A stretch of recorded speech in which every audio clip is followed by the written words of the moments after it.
Welcome to the Good Movie Podcast and our graveyards sessions. And I guess this is going to be our zombie night this evening. And we're still waiting on Lauren. She'll be here soon. So hold on to your hats. She'll be here anytime. My joke, I was telling those guys, I had a joke and I was going to start off with, I said, I was going to start off the show saying, uh, tonight we introduce you, tonight we have Beauty and the Beast. Pretty stupid, but dad joke. But it'd have been more proper with Lauren here, so I couldn't do it right off the bat. So When Lauren comes on, John will sing the Cranberries classic "Zombie." yeah. I'd rather sing something from the Zombies. There you go. I'm too young for that, John. Tell me about that, Grandpa. They were great. I'd say what they did in one album was probably equivalent to about everything the Beatles did in all their albums. Not really. It's just yeah. Yeah, Dan's they got had a one question already. that album's tremendous, but not really. It's a great like psychedelic album, late '60s, and then they broke up. How's it going, Mister Dan? So we got on a little bit late. We are kind of waiting on Lauren for a couple minutes there. I haven't seen this. Is that a good movie? I assume it is. You're mentioning it, so I saw that on Amazon or Hamilton Book, I think, just recently. I don't know really? What it is, yeah. And it was on Hamilton Book, and I missed it. Don't quote me on that. I just saw it recently. Oh, okay. I was either on there or Amazon. Dan, I did watch one of your movies that you got, The Plague of the Zombies. It's on the YouTube. Yeah, it was pretty good. Has nobody I know, but Dan had picked it up, and I was like, "Oh, I gotta check that out." And I watched that today. Yeah, I saw that for the first time a couple weeks ago. Oh, okay, yeah, it was good, Yeah, and the quality on YouTube was good too. Yeah, I got the Blu-ray of it though. I never check on YouTube first. I always just go for the. Yeah, when Dan recommends stuff, like he has like several people that he goes to for like watching like movies on there, and a lot of them are on the YouTube. So I have my book, and I just write everything down, and then check. If I'm in the mood to watch something, like I usually am, I'll just pick one. Yeah. I'm gonna write that down. Especially Hamilton Book does have It Stains the Sand Red for $4.95. That might be my next pickup Blu-ray. next month. On Blu-ray. Yes. Trying to think what I was watching on. I forgot to watch the Halloween Fest at the drive-in. The last drive-in, excuse me, and I forgot it was on. Yeah. I was actually watching the last drive-in when I forgot to watch the last watch the live. I guess it was live. But I missed it. Hopefully, it's been posted. So I'm not sure. It's coming up on Sunday. Oh, it's Sunday. Be up on Sunday. Yeah. Oh, on the site. Did you watch it? Kenny? No, because I had the Phillies going on at that time, so I was totally involved with that. I don't know if you've seen Lauren's new post. I don't know if I'll be able to control myself if she comes on here looking like that. Yeah, I like the beginning with the voodoo drums too. That was really good. Now I have to look, John. On Instagram? Yeah. That's probably what she's been doing. I don't know what's going on. I don't know where she's at. She could have the time. Hopefully she don't have the time mixed up. That's why I asked what time zone she's in. She's in the Central, I believe. Oh, okay. Yeah. Oh, are you talking about the Child's Play one? Yeah. Yeah. It ain't I my- wanted to. I my thought chubby. seriously about getting some face paint and painting my head up to look like a zombie. I didn't do it though. I should have. I've never done that in my entire life ever. My birthday's the 29th of October, so I had dress up parties like my whole life. But when I was younger, we always had dress up Halloween birthday parties, and Mhm. I don't know. I just lost interest in it. I don't know. I'm just not a fun person. I guess. And then I got fat as a kid, so nothing was cool. I Hey, mean, there's nothing wrong with a big chubby husky kid that gets his pants from the husky section of The the Sears. husky. Yeah. That's the Husky. word. That's the word. I remember that was the size, I think, in pennies and Yeah. Sears. I think Yeah, it size. was the husky because Husky. I was the husky kid. Mhm. You know, I wanted a pair of like Levi's or something like that, and I got big Yank jeans, from Big Sears. That were remember- basically like the jeans quality was basically of sandpaper. So it was just like, like when you're, trying to break them in and stuff like that, it's like you're like going through the halls like corduroy, pants. Yeah, if you run too fast, you start a fire. That's true. Dude, it's I true, watched. man. Tough skins. That's what I used to wear. Tough skins. I would have prayed for tough skins as a kid. Big Yank Ugh. jeans. Big yank. That it just sounds perverted. It is. It sounds pervert. Somebody said to me, "Oh, that's made up," and there was somebody in the chat room and said, "Nope, No, that I was remember those. the husky and portly section of Sears." Yep. I was a little dumpy kid. I'm a big dumpy adult.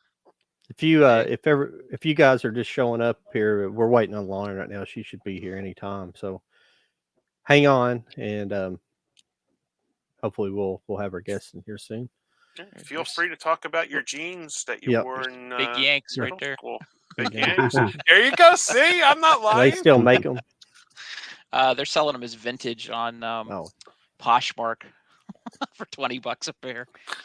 Oh, wow. I watched Cannibal Holocaust for the first time. I'd never What watched did that. you think? Oh, really?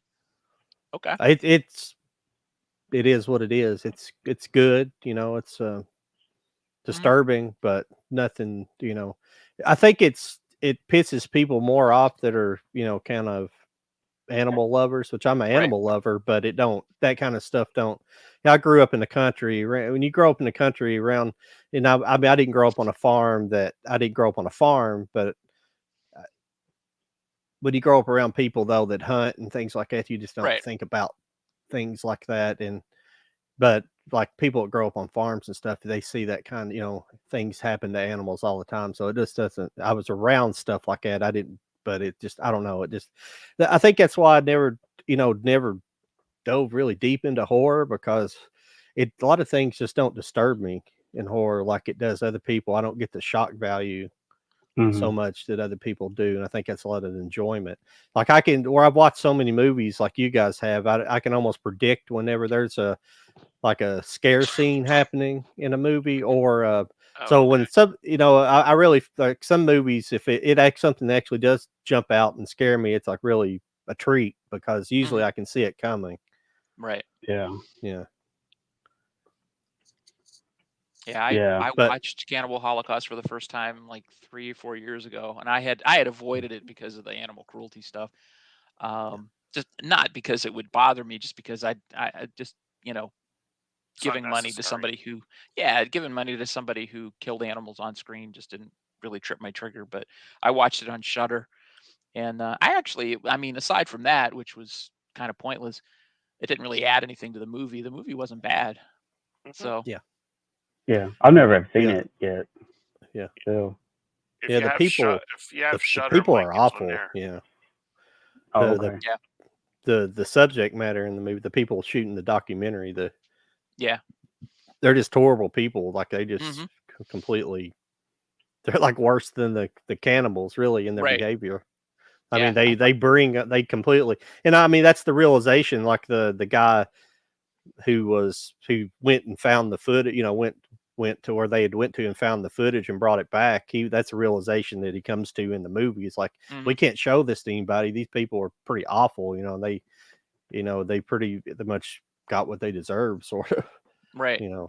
Yeah, I So thought it it made was, a good point. yeah, So it wasn't a pointless, like, obscene, just yeah, gore for the sake of gore movie. I thought it made a good yeah. point. There's another movie by Diodato called Jungle Holocaust. I think it has Yeah. a different name too.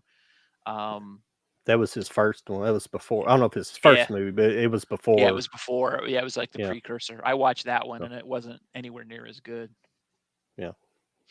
Yeah, there was a bunch of clone movies too made after that, Mhm. just like in Italian cinema does. Yeah. Yeah. Yeah. Yeah. And and I think there's like 2 or 3 of them that's considered part 2, but he didn't make any of those. But there's a bunch that they have different names, but they're all like kind of touted. I think, in at least their American name is part 2, and Mhm. different play, or maybe the different regions are called part 2, but they're loosely tied to it. Right. 'Cause I don't know what you can Mhm. really do as a sequel to that. I mean, it kind of says everything. I mean, there's nothing to set up a sequel. I mean, Right. there was just like a cannibal boom in, I guess, the 70s, 60s, and 70s when all that stuff Mhm. was coming out. So, Yeah. Yeah. There's what Cannibal Ferox, I think, is one of them. I don't know who made that one. I've heard about it. I'm woefully undereducated in the cannibal movies, but in Italian yeah. film in general. But I Well, go to Cinema Wasteland, which is a yeah. show that they have around here. It's a convention around Cleveland twice a year, and Diodato was here. I mean, he's passed away since then, but he was here, and I actually avoided him on purpose because I was all, anti-animal cruelty, whatever. But now I kind of regret it because I actually liked the movie. I could have Yeah. said hi. Oh well. Yeah. I Send only her a caught that because message, it was making on sure. Joe Bob's show. That's the only reason why I watched Sure. it. There's like a lot of the movies on there that I'll watch just because of Joe Bob. Hmm. Oh, I did find out why there's missing movies on there, because it's whenever Shudder loses the movie, they Right. lose it on at, at the last drive-in. Oh, is that right? Oh, okay. Yeah, yeah, when it goes off the channel. So if it comes back on, it'll reappear on. Yeah, Okay, so that's why Topping Wall's not on there. yeah. You Yeah. can go and watch the commentary, all the little commentary bits. They got a section called just Joe Bob, Yeah. and it's all the set in between segments. Yeah, sometimes I Yeah, just like to watch that because I just like because he just comes up with like stuff that he's like the hillbilly Seinfeld. yeah, He just comes up with Yeah. like stuff that you think about, and it's like, oh yeah, that's true. yeah, Yeah. Yeah. yeah. He's pretty good. Yeah. There's one on there that I watched a couple weeks ago. The Dinge, What's it called? D-I, the Din, D-Y. Oh, Jin. Yeah, No. did you see D- that with the no, little I've boy? no. That's really good. Is it DJINN? Yes. Okay. Yeah, I've heard of it. I Yeah. haven't seen it. It's basically him and his dad move in because the mother committed suicide, and they move into a new apartment. And when the kid's cleaning out his room, he finds this book, Hmm. and the poor little boy is mute. He can't talk. So if you get like say like a C battery, a feather, and like a little piece of drop of blood, this will grant you your ultimate wish. Well, basically, there's an evil spirit in the book, Mm. and it just Hmm. takes place in the apartment with just the little boy. Hmm. It's just fascinating because there's no speaking words till like towards the end, and just the father saying, you have to eat, and just basically signing to him. But that's on the Shudder. And then one of my favorites that I seen this year on Shudder was Spoonful of Sugar. I've heard of that one. That movie is tremendous. That girl, the lead actress in that, was phenomenal in that movie. she played a real Glenn Close psycho. It was basically she was a teenage girl, and she was taking care of a little boy who was autistic that didn't speak. So basically, the only time the kid ever like made any kind of noises or anything was when the girl was around. And it's freaky, like the stuff that she does. It's just like really nuts. And there's a nice twist to the end of it too. Cool. So I recommend that. All right. So I what bought- the Djinn movie? What's that on? It's on AMC? Shudder. On Shudder. Okay. Yeah, it's on Shudder. Both of these movies are on Shudder. That's on. Okay. That's the Yeah. 2021 version, right? Because there's another movie with the same name that's just Jinn that was from 2013. Yeah, let me. Yeah. Mr. Dan Yeah. likes Spoonful of Sugar too. Was I right? That girl was really good, Dan.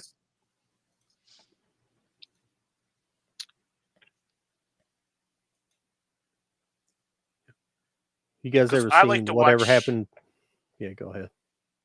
No, I'm just going to say I just like to watch like the movies that they have like new, like the Shudder exclusives, and that had just came up when. Did you see Influencer? Yes, I didn't care for that. Really? Yeah, I thought that was all right. I mean, it wasn't a super scary movie or anything. I just thought it was interesting. no, but How the one twisted she girl was. could have been better. I think, like the CJ character. Mm-hmm. I really didn't care for her too much. Yeah. I was going to ask you if you ever seen Whatever Happened to Baby Jane. A long time ago. Yeah, I haven't seen that since I was. It's kind of considered a horror movie. Mm-hmm. Yeah, it's pretty creepy. Well, kind of Kind of psycho. psychological Like, thriller, you know. yeah. There was a series on not too long ago, by the guy that did American Horror Story that was about the making of that and sort of. I'm sure it was highly fictionalized, but about Joan Crawford and Joan Crawford. Yeah. Is it the same one, Joan? Or it's like Betty and Joan or something like that. Something like that. Yeah. Jessica Lange was in it. Yeah, I didn't get to see that. Yeah, it's pretty good. It Yeah, made me that want to movie watch the movie. That movie I was talking about was the DJINN, the 2021. 2021. Okay. Yeah, it's right there. Yeah. Okay. Yeah, that's one. Have to check it out. Mr. Dan said, "Yeah, she's a really good actress." Yeah, she was really good. She was like Glenn Close scary in that movie. That girl, she was a nut job.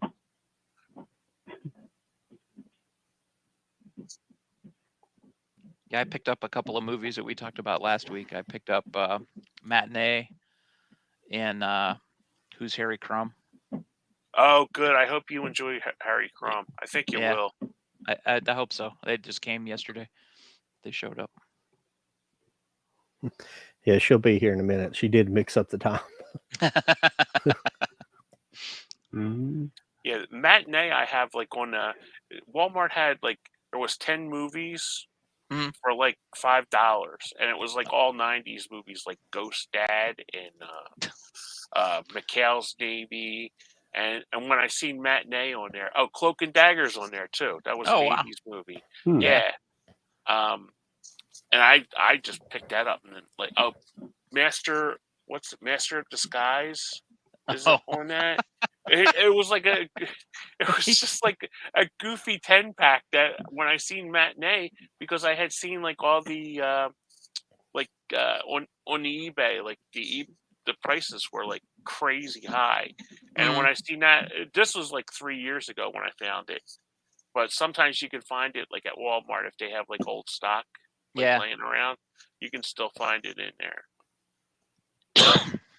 I was excited, and they all come. They're like 4 discs, so they're not all condensed in one.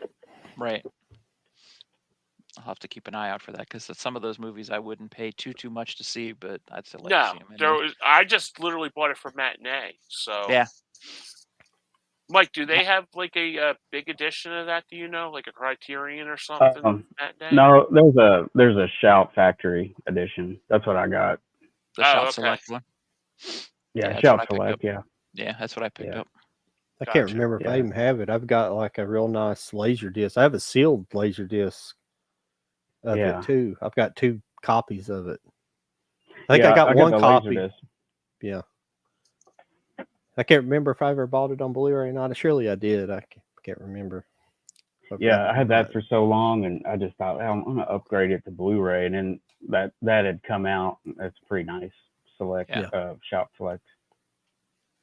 That's one. If they ever came out with like a Criterion of that, I would actually buy like an upgrade of that because I think they would add a lot more to it. You know, like the character John Goodman was playing and stuff like that. Well, the Shout's pretty nice. It's got some extras, and Oh, I it think it's does. got, Oh, okay. yeah, Oh, yeah. yeah, it's got audio commentaries, and I think it's got the one I got's got a slipcase on it. It's kind of cool. Yeah. I got it from Blow It Out of Here on eBay, and it came with a slip, sealed. Oh, Oh, nice. yeah. I might have to look into getting that then. Yeah, it's actually, pretty nice. I didn't realize it. I actually bought both of those movies when we were sitting here on the show last week, and got them from eBay. And I didn't realize that they both came from Blow It Out of Here, and they shipped them separately. I thought they might put them together, but they didn't. But they both came with slips. Yeah, that's a pretty cool place. I found a lot of good stuff through them. Yeah, I have to. Yeah, I buy from them all the time. Yeah, they have it for $24.97 on the eBay. Matinee. Is that what you guys paid around? I think so. Yeah. Yeah, something like that. I think I got it on Amazon actually, but oh, okay. It might be more on there. I can't remember how much I paid for it. Yeah, I didn't even see it on Amazon because I looked on there first, I think. Yeah, it's $26.35 on Amazon. Oh, okay. Oh, there's an Arrow edition. I didn't know that Arrow had put it out too. Oh, no kidding. Yeah, Arrow Video. Yeah, the Shout Select version on Amazon for me is $34.99. Yeah, I just found that. I was looking at the first one, but I didn't realize it said region ABC import Spain. Oh, okay. Oh, yeah. Yeah, I didn't pay that much for it. I must have got it on eBay and found a deal because I would have never paid $34 for for a Blu-ray like that. That's funny. I know Amazon has different prices for different people. You saw it for how much, Kenny? The Spain one? I seen it for $34. Let me pull it up again. I seen it for $26.35. Here you go. Whoop. Now, see, that's funny because I got the exact same one, which you can't see. There it is, $29.99, same one. Wow, that's wild. Oh wow. Huh. That's insane. See, Amazon, they got you by the shorties. Oh, we got them. We busted them, man. Yeah, the more and more the physical media leaves too. Mm-hmm. Well, did y'all hear today that Best Buy is going to stop doing even by online even? So no more special Best Buy exclusives or anything anymore. Wow. Yeah. Yeah, that's gonna. I mean, probably somebody will pick up the Steelbook stuff, but that's we're doing good. What's up, Charlie? Hey, Charlie. Waiting on her guests. She came in late whenever we had her on Cult of Collectors too, so it's not a big deal. I'm not worried about it too much. She'll get here, so everybody waiting. We'll get into the zombie stuff here in a little bit. I'm trying to stay a little reserved till we get in here with Laura and start talking. Yeah. So. Yeah, I big fan of Shaun of the Dead, stuff like that. So we'll be talking about that. She's late again. Yeah. I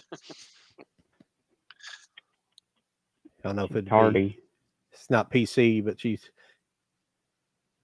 just on black people time, I guess. So what do you think? You think Amazon will raise their rates or have like a separate club when physical media goes out of these stores? Somebody will probably pick them up because when Twilight Time went out, that one online service picked it up. So they're continuing the Twilight Time title. Oh, really? So, yeah, I think they have like 200 of them. I don't think they have all of them that they've ever released, but okay, they do have like 200 active titles you can get off there now. Yeah. What's was the name pretty of that cool. company? Oh god, let me look it up. I always forget what it is. This would be a great time for our not a sponsor yet Hamilton book. Yeah. Oh, Yeah. Screen Archives. Oh, okay. I've heard of them. Yeah. Oh, and what I was talking about earlier, Heath had already looked like he had already posted a video, or he had a link, had a thumbnail post up on his Instagram about he already has to start damage control, because that's all he harps about is people bitching about that. He can't.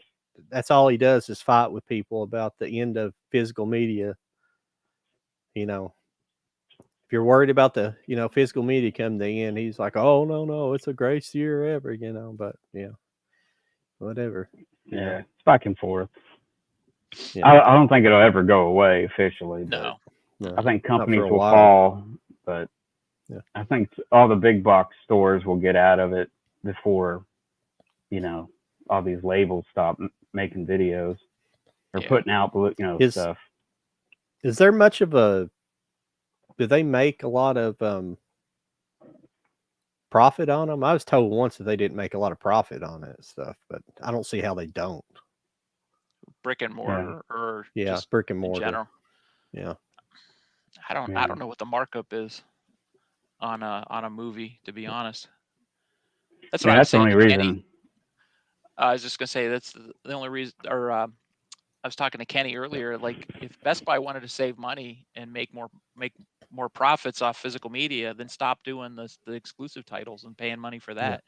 Just carry the damn regular movie.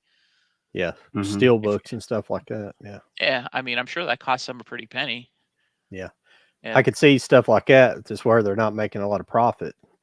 yeah. Well, what they should do is just make a limited amount, and when they're sold out, they're sold out. That way, they're not trying to compete with mom and like the average person coming in and just happen to buy a movie because it's new or something. Just make it really exclusive, and once they're gone, and they make their profit. Well, they do some of those. They do some of those titles, and they just sit on the shelves. Like Wonder Woman 1984. How many dump trucks worth of those did they have, sitting all over the place? Oh yeah, yeah. Yeah, I would hope so. Making them money. It can't cost that much to manufacture, but No. the problem is like, even I guess in compared to other, like a regular Blu-ray or 4K release, they're probably made in small batches, which does cost them more money, but still can't be costing them more than $10 a unit. I hope they're not paying that much. I've actually never known somebody that works in like a Walmart or that type of store to actually ask them about unit prices, and even a manager at Walmart might not even know. You'd almost have to be like a regional distributor to even know, the person that actually orders the stuff to even know that information. So I'd like to know when that. When I worked at Caldor years ago, like we're talking like almost 30 years ago, and they used to have an independent company that used to come in the store to fill like the music, because I did like the sight and sound department a lot, because that's what I was comfortable. I knew what I was talking about with that, and they would just have like a music guy come in and say, come up and ask us, hey, what's the kids buying today? Like, are they buying more Hootie? Was like, and they would always stock like I said, this is like 30 years ago. They would always stock like New Kids on the Block and like the bubblegum stuff, but they also wanted to know like what the kids were buying. Were they buying the Nirvana album? Were they buying the Soundgarden? Because we were getting stored in the grunge kind of scene, So they were just basically going on what we were talking about, what we like Garth Brooks, get a lot of Garth Brooks in, or Alan Jackson, and we were like one of the main sellers like in our district just with music alone, because people knew that we were giving them basically what they wanted, not what the company mandated. Yeah. Kind of thing. So that was kind of cool. When I worked at Walmart, that's what they did. Like every Tuesday, they would get in like so many cases of assorted movies, and then whoever the music independent person would come in, and they would stock the shelves and put stuff up. And then, unless it was a big title, and they would get in like an end cap, a big, on a pallet of like, let's say Star Wars or something, and they would put that out. But yeah, I don't know how they did that. And then when they started cutting back, they would just get very little in and stuff, Yeah. Yeah, I worked at a company or a store called Hills that's unique to the Ohio, Pennsylvania area. And this is how long ago I worked there. They didn't have videos in the store. And I remember they got Top Gun in for the first VHS that had a commercial on it, and they made an end cap of that, and it was a big deal. But we didn't even sell movies. We didn't even sell VHS at all until later. Oh wow. I think we had Hills down here. I think they went you? out in the 80s. Yeah. Okay. Yeah, I worked there in 86 to 87, I think, or 87. I left. Oh wow! Yeah, I was 11 then. Yeah, I think they went out maybe even before that, and there was one in Lexington. I can't remember if there was more than one, but they were pretty big department stores. That whole shopping center ended up becoming like where Best Buy is and Toys R Us was, and it's just and that's where it was called South Park. There was a cinema there, South Park Cinema, but it's out of business now. I loved all those little small old cinemas like that, and it was a multi-screen, but it wasn't like, it was like 3-4 screens. That's where I seen Pulp Fiction at, and probably and others. The last one I remember seeing there was Hustle and Flow, and then they kind of went out of business a little bit after that. So, yeah. Yeah, I miss like when I worked at Caldor, they used to like when say like Aladdin came out in '92, they used to have this big ass display like right in front of the sight and sound department with like the big genie and stuff like that. And when you when you bought the movie, it was like they used to give you like pins and like little knickknacks of like buying the movie and stuff like that. I always thought that was neat. Yeah. Yeah, that's cool. We used to get all sorts of promo stuff when I worked at the theater. Go ahead. Yeah, I'm it's sorry, pretty cool. No, that's pretty cool. I miss all the promo stuff. What other stuff did they have at the theater for the promo stuff? Got when I was a manager in Cleveland, we got more stuff than I did when I was working down in Youngstown. But I got a set of Shaun of the Dead glasses, like they have the Winchester Tavern logo on them. I still have some of those. I kept one wrapped up in the plastic and never used it, and then one I used it till it fell apart, basically. And we used to get T-shirts all the time. Those I give away to the staff. But I posted on my old YouTube channel a movie poster collection that I have, and I still have it. It's in the garage, all rolled up in tubes. So I've got tons and tons of old movie posters from the early 90s, and then some from the early 2000s, which is when I was mostly into working in the theaters. I have some 80s stuff too, but not a whole lot. But I want to go get those out and see what kind of condition they're in, because I haven't looked at them in quite a while. It's probably been about 15 years since I've taken them out of the tubes, but I've got a ton. And, I see people on eBay sell 35 millimeter trailers. It's just a little reel. Yep. There's a whole bunch of those floating around on eBay. Oh, I could imagine. I used to toss those in the garbage, because I didn't think about saving any of those. We would throw them out after so long. Movie would come out, we would just pitch them. But yeah, I never thought about taking them home. and selling them or doing anything like that. Yeah. Yeah, well, you That's didn't think cool. about any of that because we didn't have like any eBay or anything like that back then. Mm-mm. You know.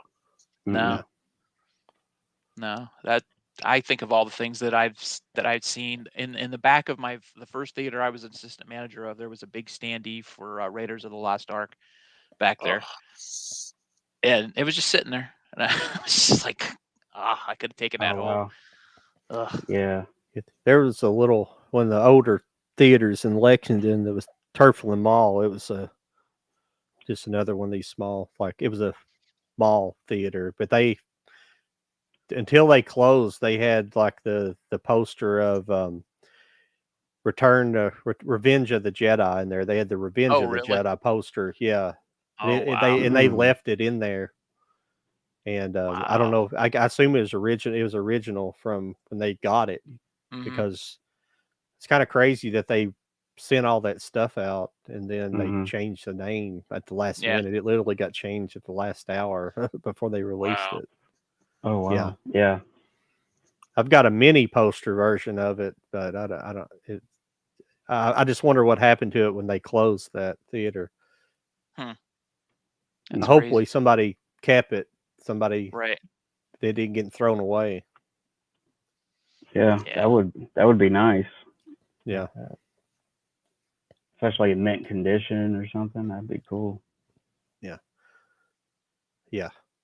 And it was. I probably wouldn't sell it. I would keep it. But. Oh yeah.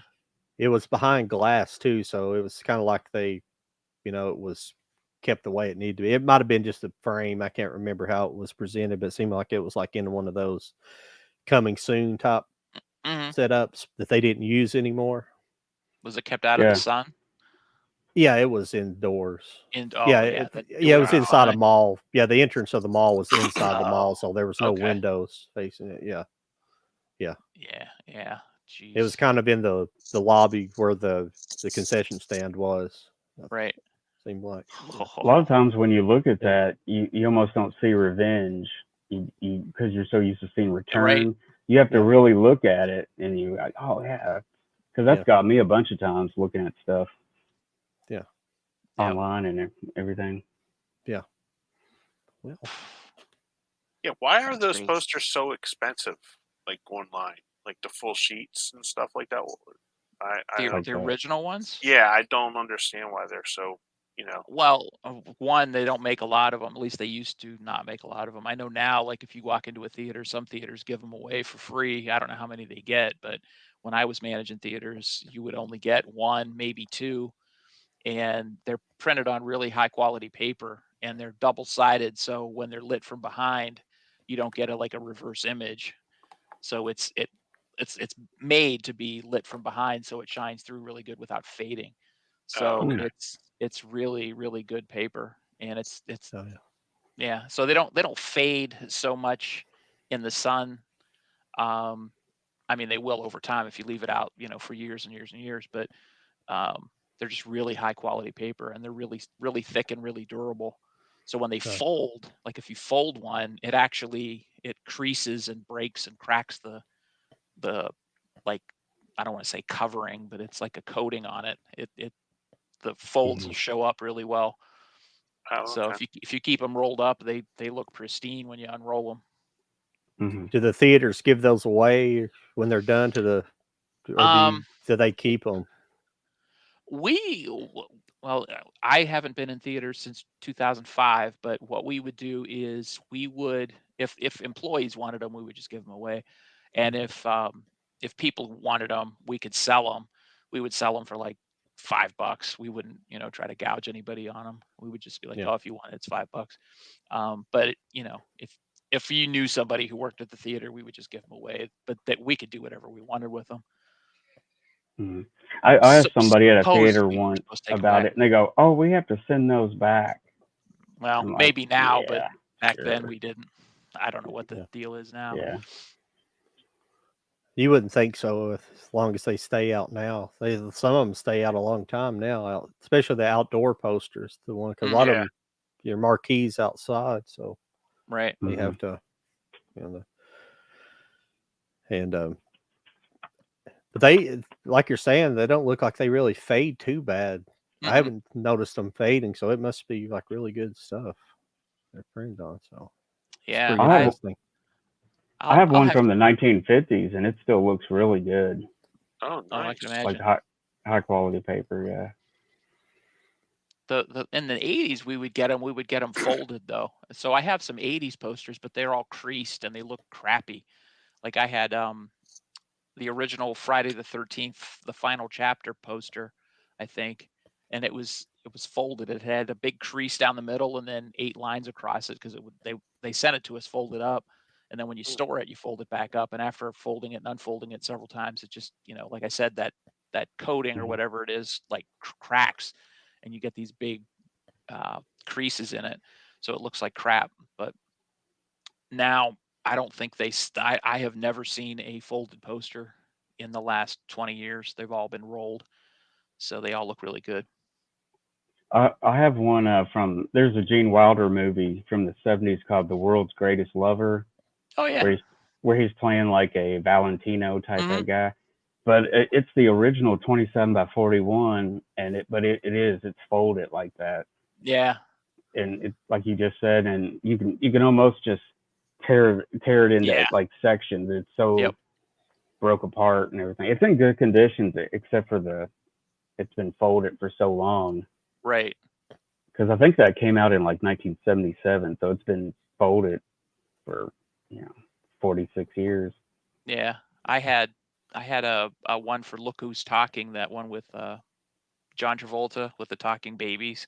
Mm-hmm. Mm-hmm. And I had that. It was sitting on a shelf in my closet, and I took it out, and it was like one of those snowflakes that you cut and pull apart. It just literally just tore apart in my hands because it was, and Mm-hmm. it had only been folded for maybe 10 years at the time. Wow. Mm-hmm. Yeah. I remember at the video store I worked at Movies Unlimited, and we used to get posters upon posters for like Mm-hmm. these like B-rated movies and stuff like that, and we used to sell them for like $1 at a shot. And I could kick myself now because there was like a lot of the movies that were there that I liked now. Like I remember they had like Maniac Cop 1 and 2. Mm-hmm. So it was like really, uh, any kind of like B movie that they had back then. We used to get like a ton of them. Yeah. The only Yeah, one those that would be.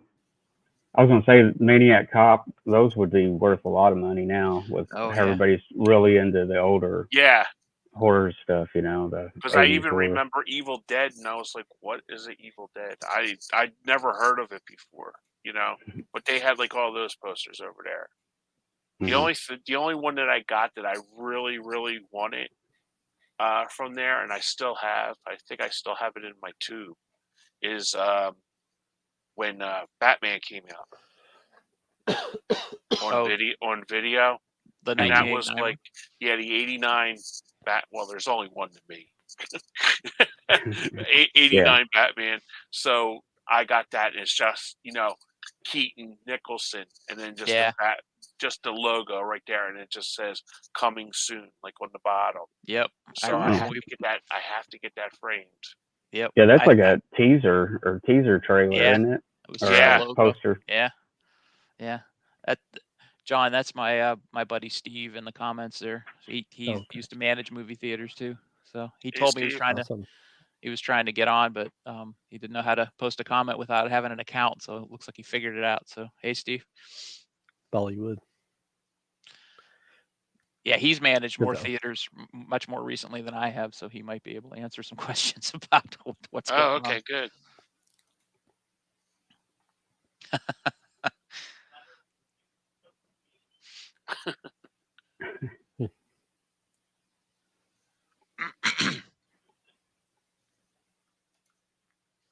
Yeah, when they have How's it them on going? that, Hopefully our guest will be here soon. So everybody waiting Mm-hmm. for us to get Yeah. talking more about zombie movies, things like as you that. can see by my background, I get all the Disney Movie Club posters that they come out with like Mandalorian, Boba Fett, if you can get them, because apparently the people get on there and like sell them. Oh, shocker.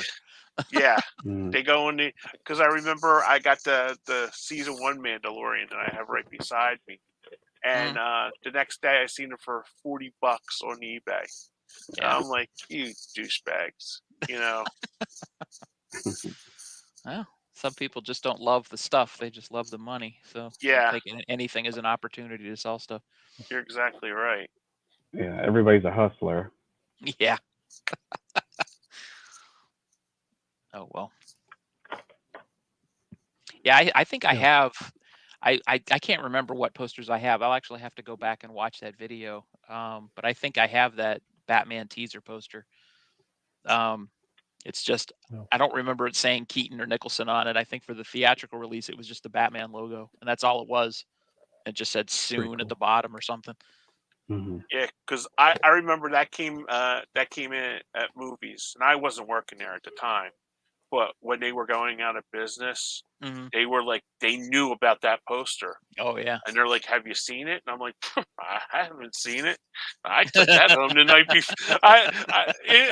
You know what? It was like they're going out of business, you know. Yeah. And it's like, what are they going to do? Fire me? I've already lost my job, you know. So it's just like, Yeah. and they're like, "Dude, have you seen it?"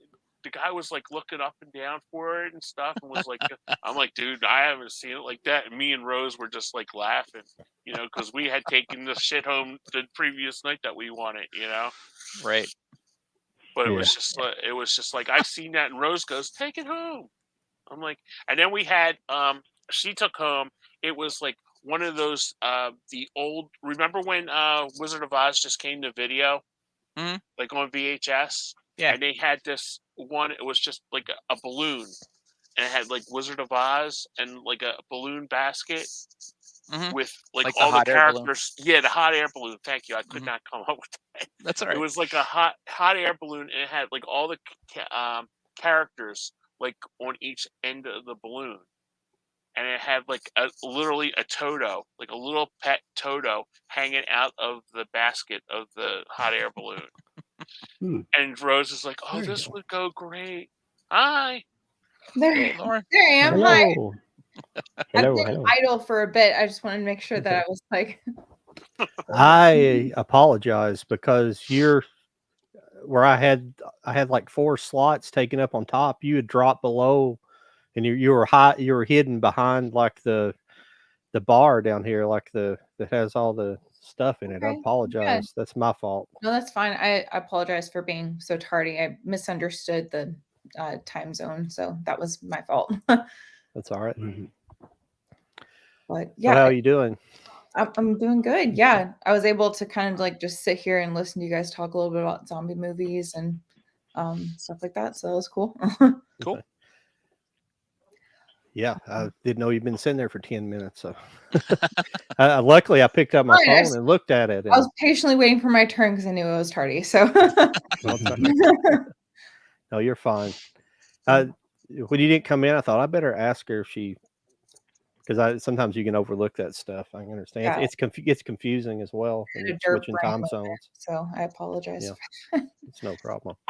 It's like, oh, it's 6 p.m. It's like, oh yeah, Eastern time. It's like, oh my god, like Yeah, that was my fault. But yeah, so we're talking about zombie movies. yeah. Do you anything for me to like jump straight into, or do we have a movie that we're talking about right now, or No, we were kind of waiting for you to kind of get into the Okay. full conversation on zombies and where we want to go with it. We're one? just talking about movie theater stuff right now. Sean used to run some movie theaters and be a I thought- projectionist. So Did I hear someone hasn't been to the movie theater in years? Because that's crazy. no, I don't. None of us. I don't think so. But Oh, okay. Mhm. Maybe I misunderstood. So it would be Yeah. like, what? We haven't been to a Yeah. movie theater and like, what? I know some people who were reluctant to go, but I haven't See, had a personally, as problem with soon going. as it Yeah. was allowed, I was like, yeah, we're jogging right Yeah. on in there. Like, Yeah, Yeah. same here. missed it so much. But yeah, so do you like, is there one that you want me to kind of like kick off with, or do you have one that you'd like to start, or well, I mean, you give me the list and everything. You Mhm. just go ahead and we can talk about Shaun of the Dead first. And Sure. Yeah. I actually rewatched it today to make sure, even though I've seen it 100 times, I can just about recite the movie in sleep. But I had to rewatch it, make sure I was fresh on it. So, Yeah. So, I feel like every single time I rewatch it, the more perfect I find it. Like, I just love all of like the quick shots and the dialogue, the performances, like the way that it's paced. I just think it's like so fantastic. And it's obviously a zombie horror movie, but it's also a zombie comedy. So I just really appreciate like the comedic aspects of it. And I'm just a huge Edgar Wright fan in general. So I love the way that he like creates movies, and the soundtracks are always so incredible with his like movies. But in addition to that, I just really love like the way that he like does the zombie yawn at the beginning, and then there's the zombie yawn at the end, and just certain things like that, like little bits of detail I think are really important. And then after they kill their first 2 zombies and they're just sitting on the couch, and then the one-armed guy comes in because they forgot to lock the door. And I love Sean's reaction. He literally takes his hands up and he goes, blah! Like, that's like one of my favorite parts. It's so funny. But yeah, and I just love it. Like, I recently just did a cosplay, and I bought a whole ass cricket bat so that I could do the cosplay, and that was a lot of fun too. So yeah, it was really cool getting to kind of revisit it and do that. Yeah, I think the cricket bat would be a very effective zombie killing weapon because they look pretty heavy. I've never held one. They are. I feel like I got the American version. It was like the light wood. So I feel like if you get them in the UK, there's like a darker, more solid wood. So I feel like if I bashed 2 zombies, I might break it at the. But if I got it in Britain, then it probably would be like a proper cricket bat. But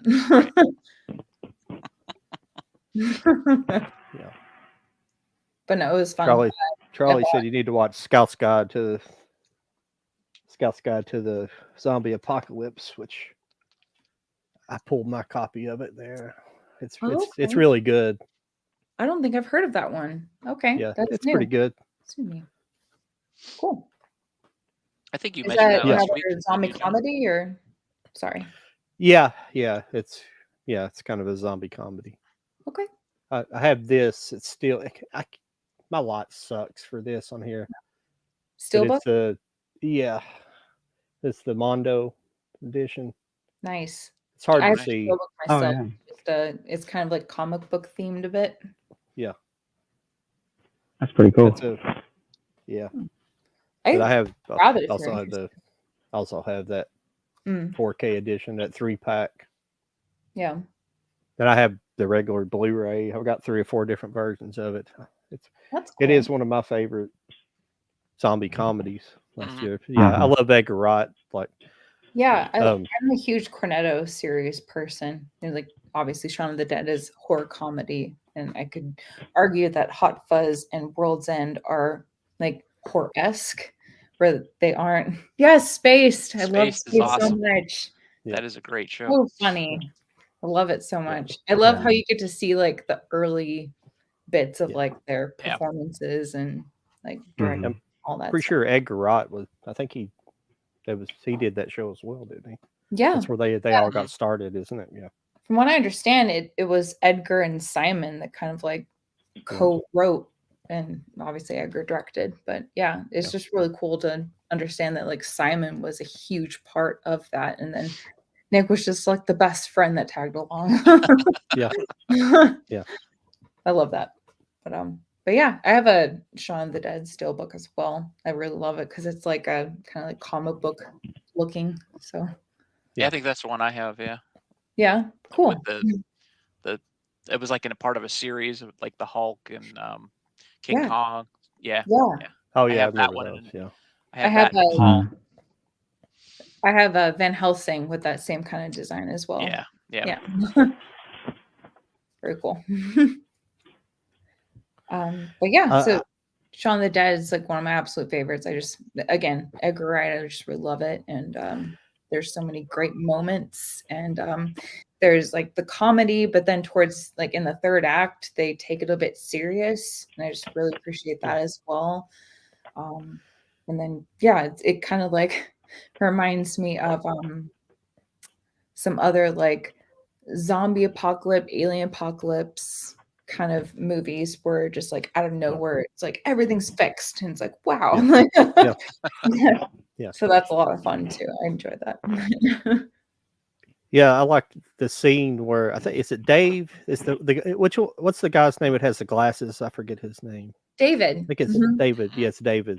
Get I like the Forrest. scene where he gets killed. Like his kill scene is he gets killed almost the exact same way as the guy gets killed in Day of the Dead, or how he gets ripped apart. It's almost exactly like they rip his stomach out and then they rip his leg.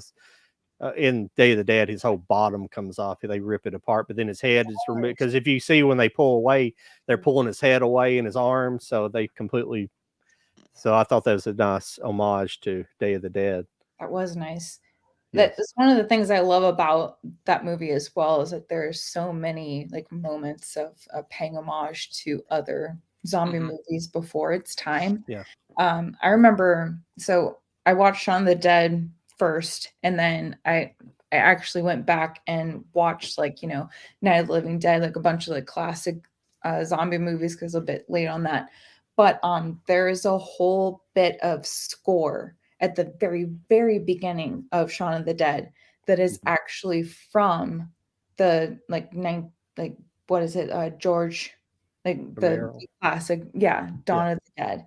And so it was like I didn't understand it until I watched that for the first time. I was like, oh my gosh, like there's actual score, like they're using the actual score. And then we're coming to get you, Barbara, instead of they're coming to get you, Barbara. Like I thought that was so cool. I love that now that I have a little bit of understanding, because I was always like a zombie fan, but I had to go back and like watch some older stuff to really get context. And so it makes the movie so much more amazing, because you get that extra little bit of like homage throughout. So I agree with the tearing apart of David, and like that's just one extra bit of like they're just kind of nodding to it. So I thought that was really cool. Yeah, I just rewatched Dawn of the Dead last night, and I haven't seen it in a very, very long time, and I haven't watched Dawn of the Dead since then. So I'd like to go back and see what kind of things that I missed the first time around, because they weren't fresh in my memory.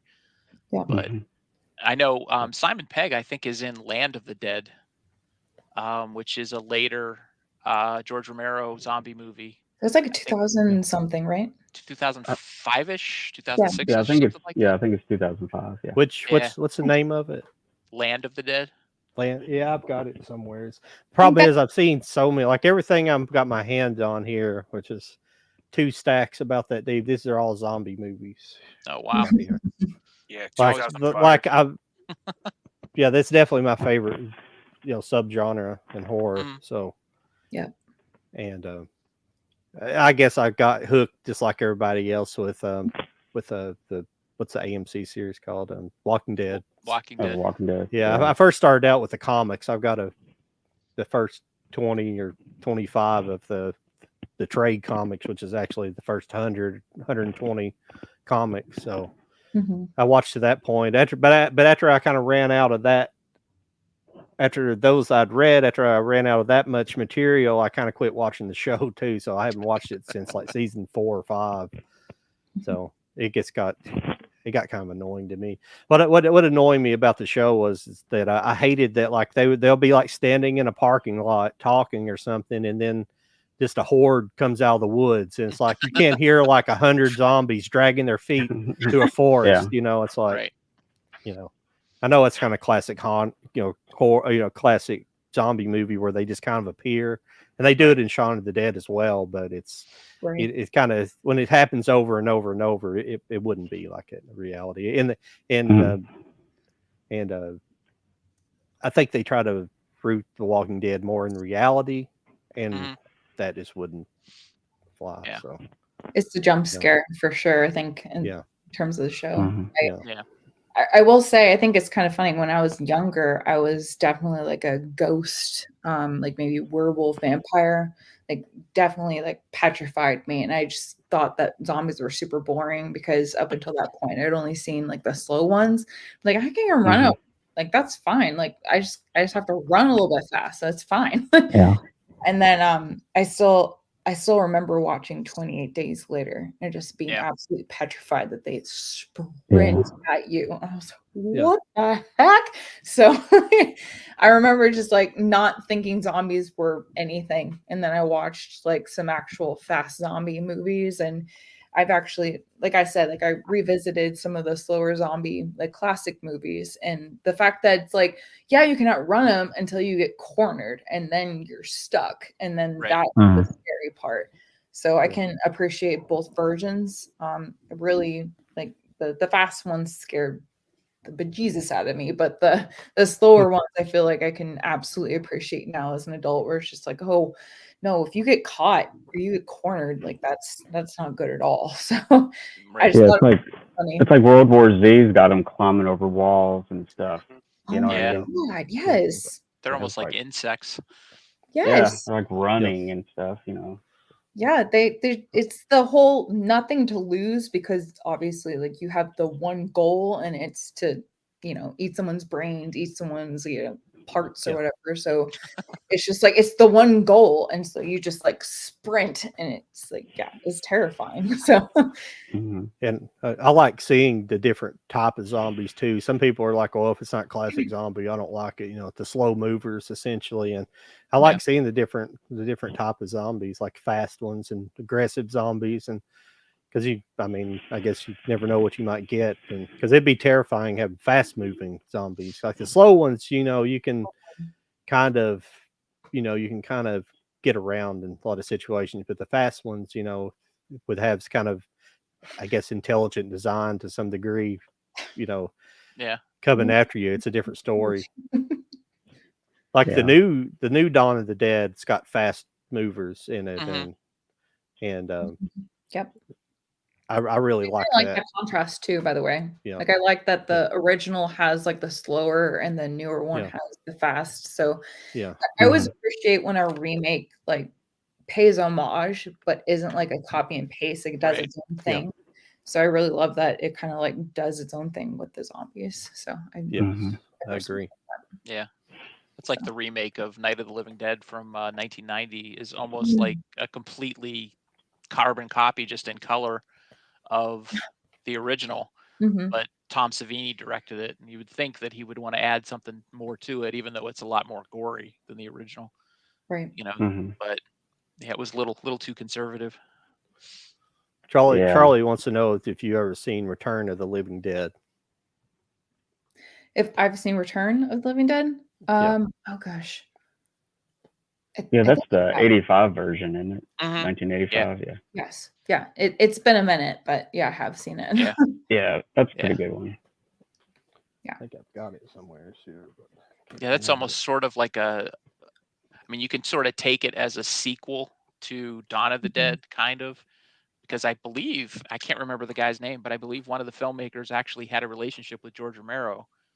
So it was, I think one of the writers either worked on Dawn of the Dead or was part of the production company or something. I think there's some sort of relationship, some sort of connection between them. So it's sort of like his extension, like sort of forked away from Dawn of the Dead and did his own thing and created his own series. But it's sort of based in the same type of origin, even though you see what actually created the zombies in Return of the Living Dead.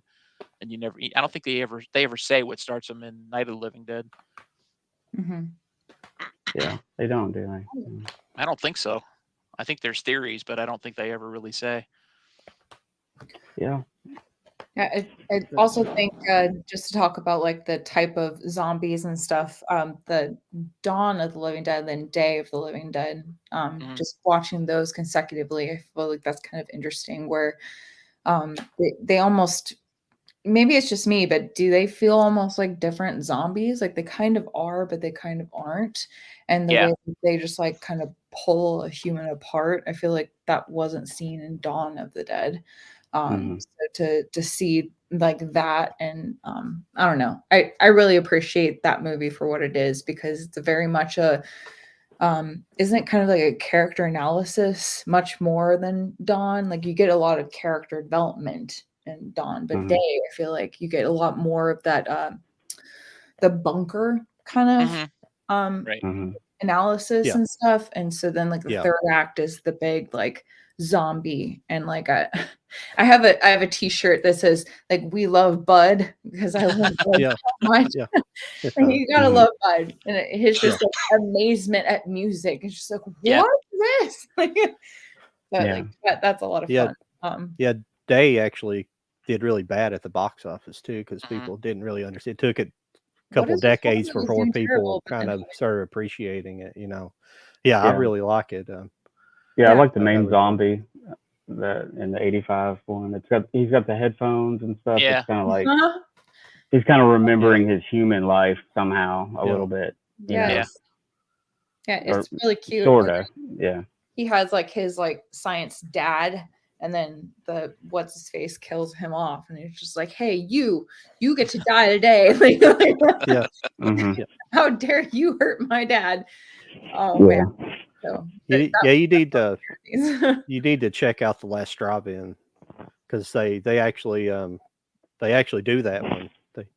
They do Day of the Dead, and he has the 3 actors that survive, the woman and the 2 other guys that survive. He has those on there, and they talk to him about it. So it's pretty good. A lot of analysis. Yeah, it's really good. Yeah, I think all 3 of the George Romero zombie movies are all character studies in their own way. I mean, Night of the Living Dead, you've got the interaction of all the different types of people coming together in that house and trying to figure out how to work together to keep the zombies out. And then in Dawn of the Dead, you've got the 4 people who basically set up shop in the mall and set up their own little world. And then the one guy thinks it's, his territory, and that's what leads to the downfall of the whole thing. Right. And then Day of the Dead is just sort of, you've got that military faction and the science faction and all that. So it's all different. Almost they're more about the people than the zombies. Yeah. And I think Romero, I don't even know how many more movies Romero made about the dead. Like he did Land of the Dead, Survival of the Dead, Diary of the Dead. I kind of lost track after Day of the Dead. They don't seem to be as good because they're more about the zombies, I think. I will say, kind of like what they did. Well, it's kind of like what they did with Walking Dead. They kind of focused it more on what the humans are doing. The living. Right. And they were secondary, but I think the mall setting is one of my favorite zombie settings. I just really like how there adds like so much variety. Like, it's mall, so it has so many different like stores and stuff. You have the long hallways, and both the original and the remake. Like the original had like their little bunker that they were up in, and then like I forget his name, but what's his face like turns into a zombie and then like walks all of the zombies up to their little bunker upstairs. Oh yeah, Steve. And then the remake with just like the fountain, and then like there's that whole like fight like amongst the water and stuff, and obviously like the zombie baby and stuff like. So I really like how, again, like I said earlier, like original and remakes kind of make their own like little staple to it. They pay homage, but do your own thing, and I just really appreciate that. I think the mall is like one of the best settings that I've seen for a zombie movie. In comparison to 20 Days Later, which is like just multifaceted. It's like it's across the board. In one setting, I think it was. Are you looking forward to 28 months later? They're supposed to be making it. Yeah, I've heard of it. I mean, obviously we don't know a lot about it, and we're just completely swamped with all these remakes and recreations and stuff like that. But I'm really hopeful that it does well with the original, because that's one of my favorite movies ever. So, is Danny Boyle doing it? I think so. Yes. Oh wow. Okay. Yeah. And Killian is coming back, so obviously. Oh sweet. Yeah. Oh, cool. Mr. Dan was wanting to know, have you seen Living Dead at Manchester Morgue? A different take on zombies, he was saying. I have not.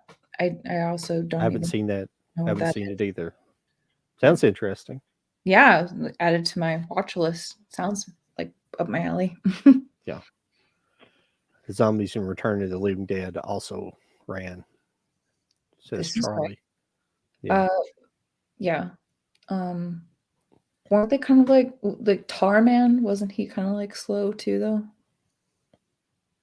It's been a while since I've seen that one myself. Yeah, I can't remember. Tarman Yeah. was slow, but I don't remember any running in Return of the Living Dead. But I haven't seen that one in God knows how long. I feel like Yeah, there I'm were the same some way. running ones, so I don't think they're wrong. I think oh gosh, her name isn't her name like something super charming like Trash, and like and doesn't she get like bombarded by some like fast running zombies, but then like Tarman and like a couple of others they are slow. So I feel like that movie gives a good Yeah. variety of both. Yeah, I remember like it was like an ambush type of scene, Mhm. but yeah, I don't remember. Like I said, I can't remember much from that movie. I own it, but I haven't seen it since, geez, probably in the 90s. So I need to revisit that one. Got it. Yeah, I'm like one of those late visitors where I watched it like maybe 2 years ago, and then I loved it so much I watched it recently. Oh yeah, Like kind of fresh on my mind. But yeah, I believe that like when she was actually ambushed in the cemetery, like it was like kind of faster. But then like I said, like Tarman and like other like kind of more classic where it's like bring more cops, like they were the slower ones. So I do kind of like that's another thing I love about that movie where they give you like the faster and then they're slower. There's no explanation for it, but they just are. yeah. But he said Tarman is slow, but yes, some of them run. Okay. Yeah. Okay. Checked out. I got it right. Yeah, send more paramedics. Yeah. More brains. It's one of my favorite scenes ever. Where it's just like she kind of like crawls out of that locker, and then it's just like more brains, and it's like his tongue sticking out extra long. Just, what's happening? What the fuck? This is crazy. Yeah. See here. I ran into this one, and I'm sure I watched it. I think this might be This is like a Japanese. It's called West of the Dead. Oh. I can't remember it. I've seen so many of these movies. If you can't remember it, it's not that memorable, but it's probably interesting in Japanese. So there's a trilogy. I think this come with all of them or something. Yeah, weird. There's that. Is it Japanese or is it? I need to remember the name. Train to Busan. Oh yeah, Yes. it's Korean. Yeah. Yeah, that's a fantastic movie. That's one that I didn't mention when you were asking me of suggestions to talk about, but that's like one of my favorite zombie movies ever. Yeah. Literally makes me cry my eyes out during that third act every single time. Like it's just so effective to me.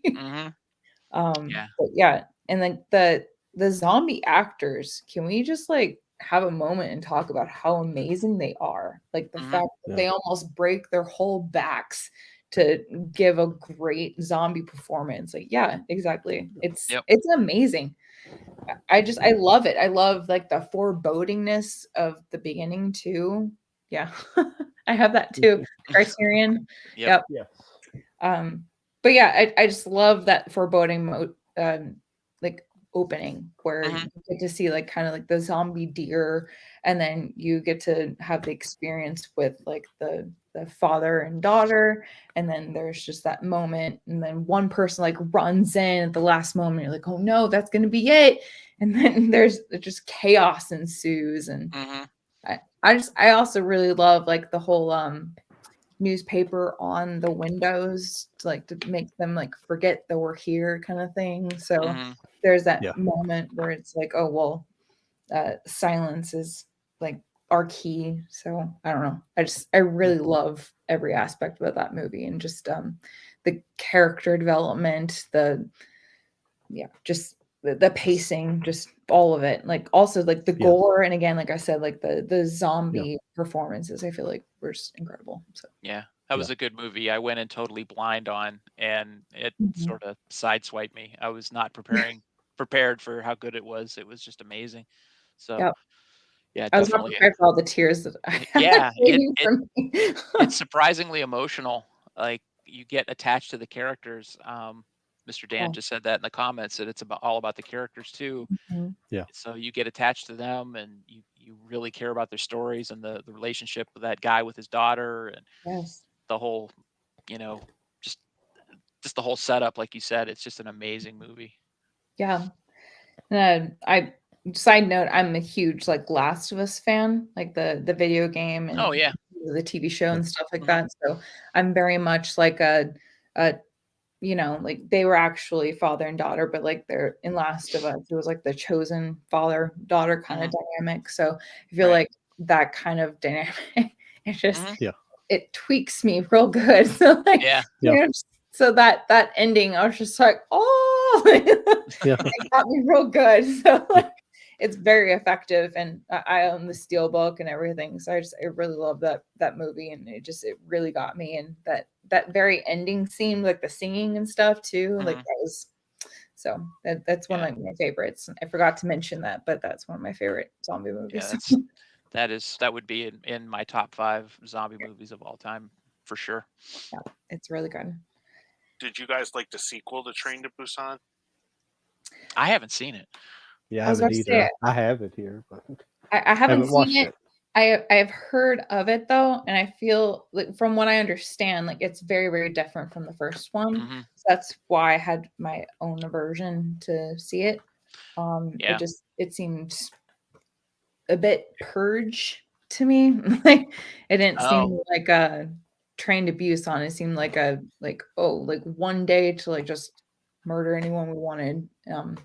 I could be wrong, but that's what I got from the trailer, and it was just like, yeah, I haven't seen it. I was just interested to see if you guys your thoughts on that. Right. That's Peninsula, right? Peninsula. Yeah. I'm sorry. Yeah. No, I had heard bad reviews of it, so I just stayed away from it. Not because I didn't like the plot, like you said, Lauren, but I didn't want it to ruin my experience of the first one, because the first one was so good. Yeah. It's a shame whenever a sequel wants to enjoy the success of the first movie by making a sequel, and it's like, well, but then is it so lackluster that it's not like up to par with the first? And in my personal opinion, like if you make an amazing movie, you just kind of like leave it alone unless you have like a really great idea. So I guess again, for me, like I'm sure the movie isn't terrible, but for someone who just loved the first movie so much, it's just like I'll rewatch the first movie. I don't know. Right. So yeah, there's always that. There's the audience who sometimes wants more of the same, and then there's the makers who want to cash in on the success, and so it creates that demand from both, and it doesn't necessarily lead to a good product. And I mean, that's the case with all sequels, really. Very true. As we've seen, not that there aren't good sequels that have been coming out, but it's just like and again, for me, like I'm not saying that there aren't good like newer movies that have come out. It's just more like in comparison to what we've had.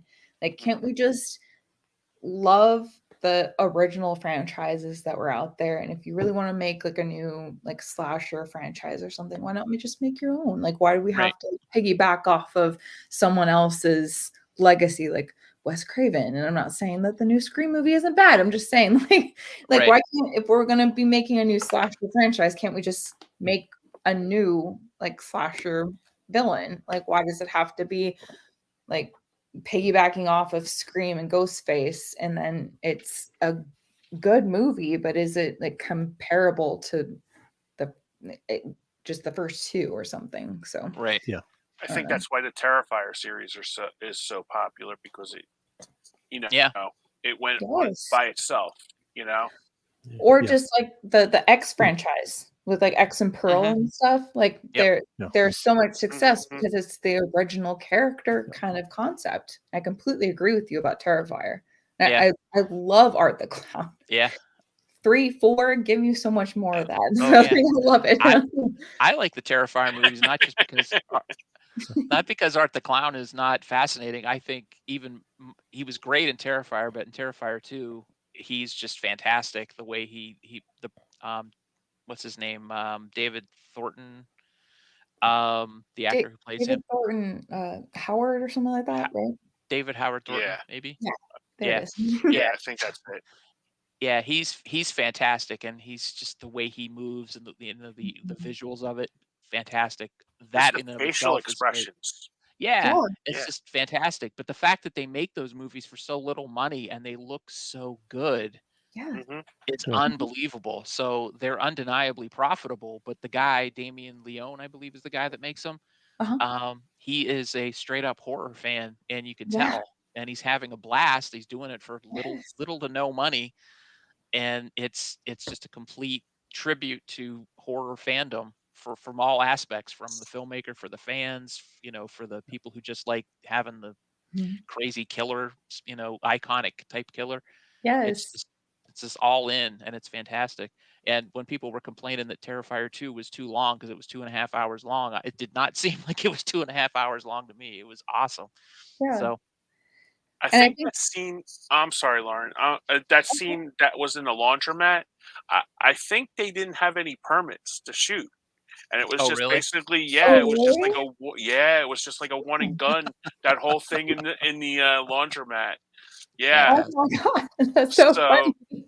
so when you like learn stuff like that about it, and like the scene like in the warehouse when he's Mm. chasing down, that was all exterior stuff that they didn't have permits for. Oh, geez. That is so So that funny. I makes it love even that.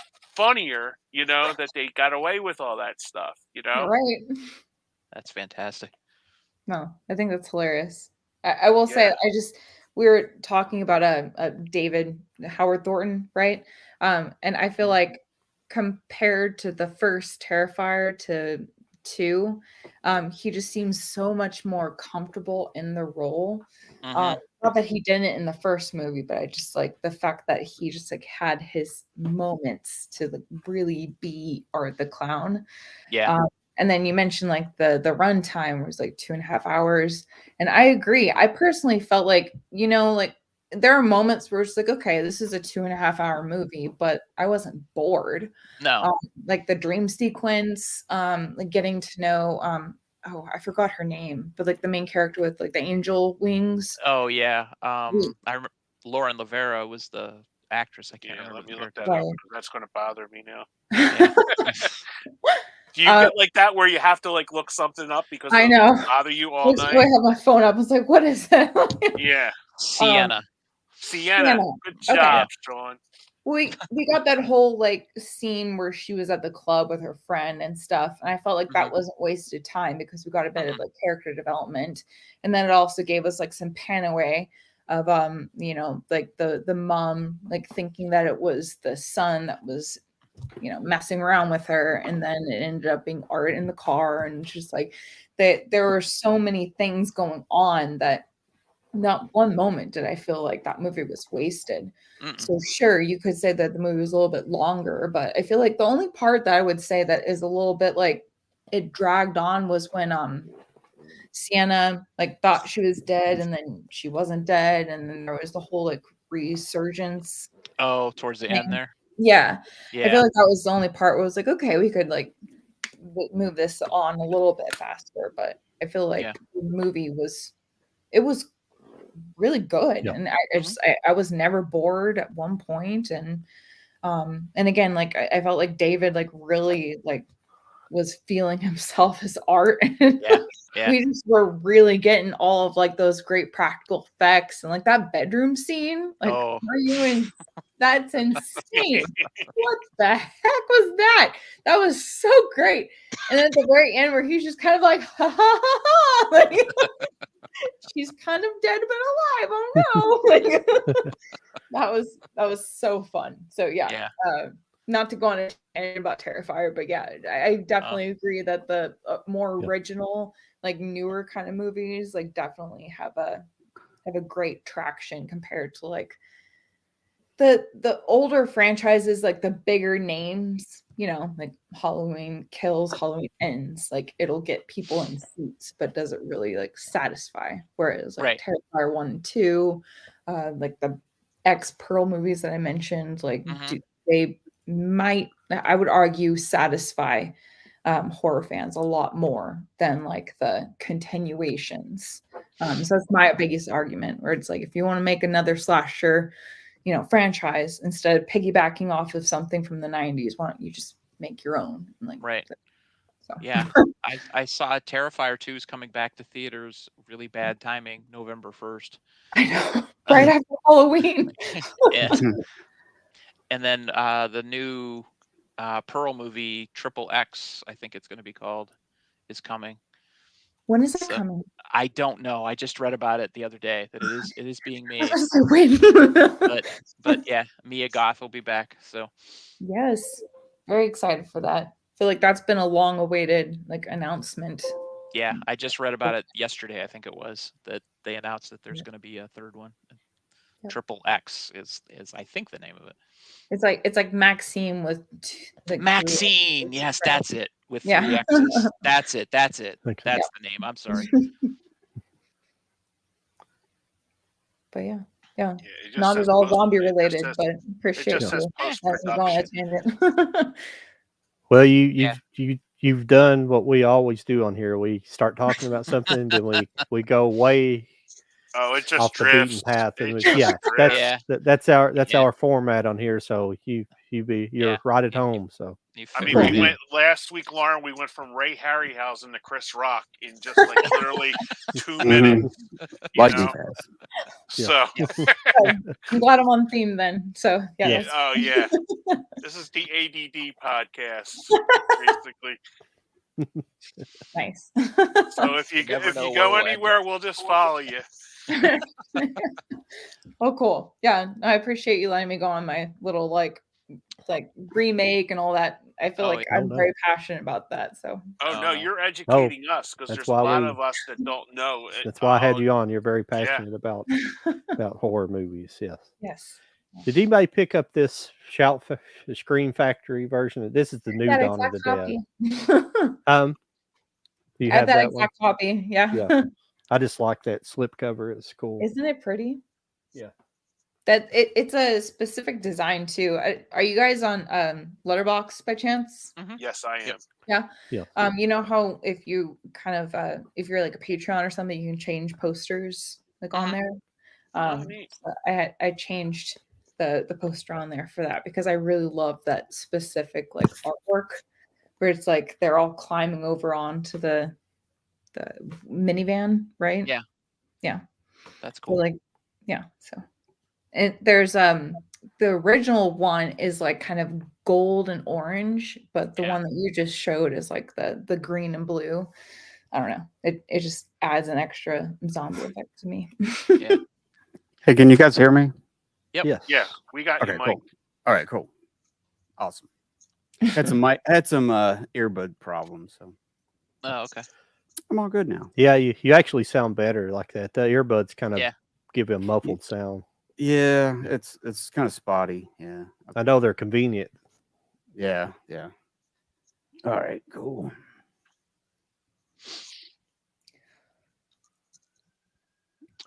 I was introduced to zombie movies from the great Michael Jackson when he did Thriller.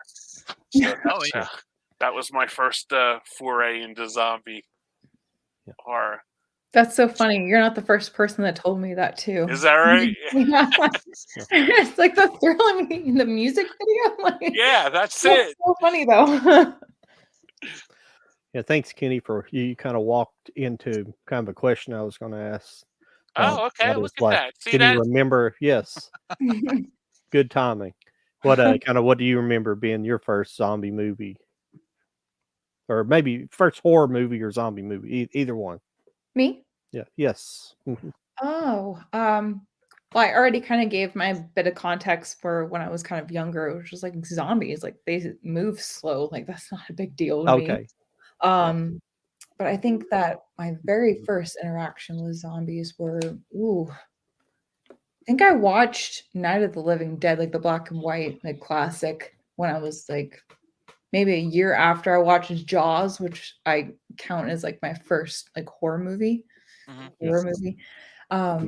So I saw like the slower one, and it was just like, oh well, they're slow. All I have to do is just like run a little bit. So I think that when 20 Days Later first came into my world, I think I was like, oh gosh, probably early teens. I think that one really messed me up because of the fast zombies. Outside of that, it was like on TV shows and stuff where like there were zombies and it was just like, oh well, they walk really slow, so it's not that big of a deal. So I would say that I think 20 Days Later was like my most impactful like zombie movie. And obviously Shaun of the Dead, and then I feel like Zombieland was another one. I feel like in the opening when that one lady gets her like Achilles heel bitten, I feel like that still makes sense to my day. I was like, oh, like, that hurts so bad. But yeah, so I'm definitely like a fast zombie person just because of like how intimidating they are. But like I said earlier, like the slow zombie is when you get cornered, like they're definitely just as terrifying. So I feel like Night of the Living Dead was my first interaction with zombies, but the most impactful was 20 Days Later. So yeah, I really like Zombieland too. I was a little disappointed in Zombieland. I'm disappointed in Zombieland 2. So I would agree with you. Yeah, it's not as good as the first. And again, like we're making sequels off of movies that are amazing. And it's like instead of doing that, we could just like use that money to like make something else really cool. Like instead of doing a sequel, but Woody Harrelson like reprising that character. Like can't be mad about that. But but what is this? Tallahassee? Is that who he is? Yeah. Or? Yeah. Yeah. I love him so much. Just where's the gosh dang Twinkie? Like they're so I don't know. I love irrational angry men. It's just like, oh no, we're so angry. I don't know. I just think it's funny. That's funny. Charlie said his first was A Nightmare on Elm Street. May have been some of my first ones as well. I can't really remember my first horror movie. It'd probably been something like Nightmare on Elm Street or one of those, more than likely. Making me feel so old. I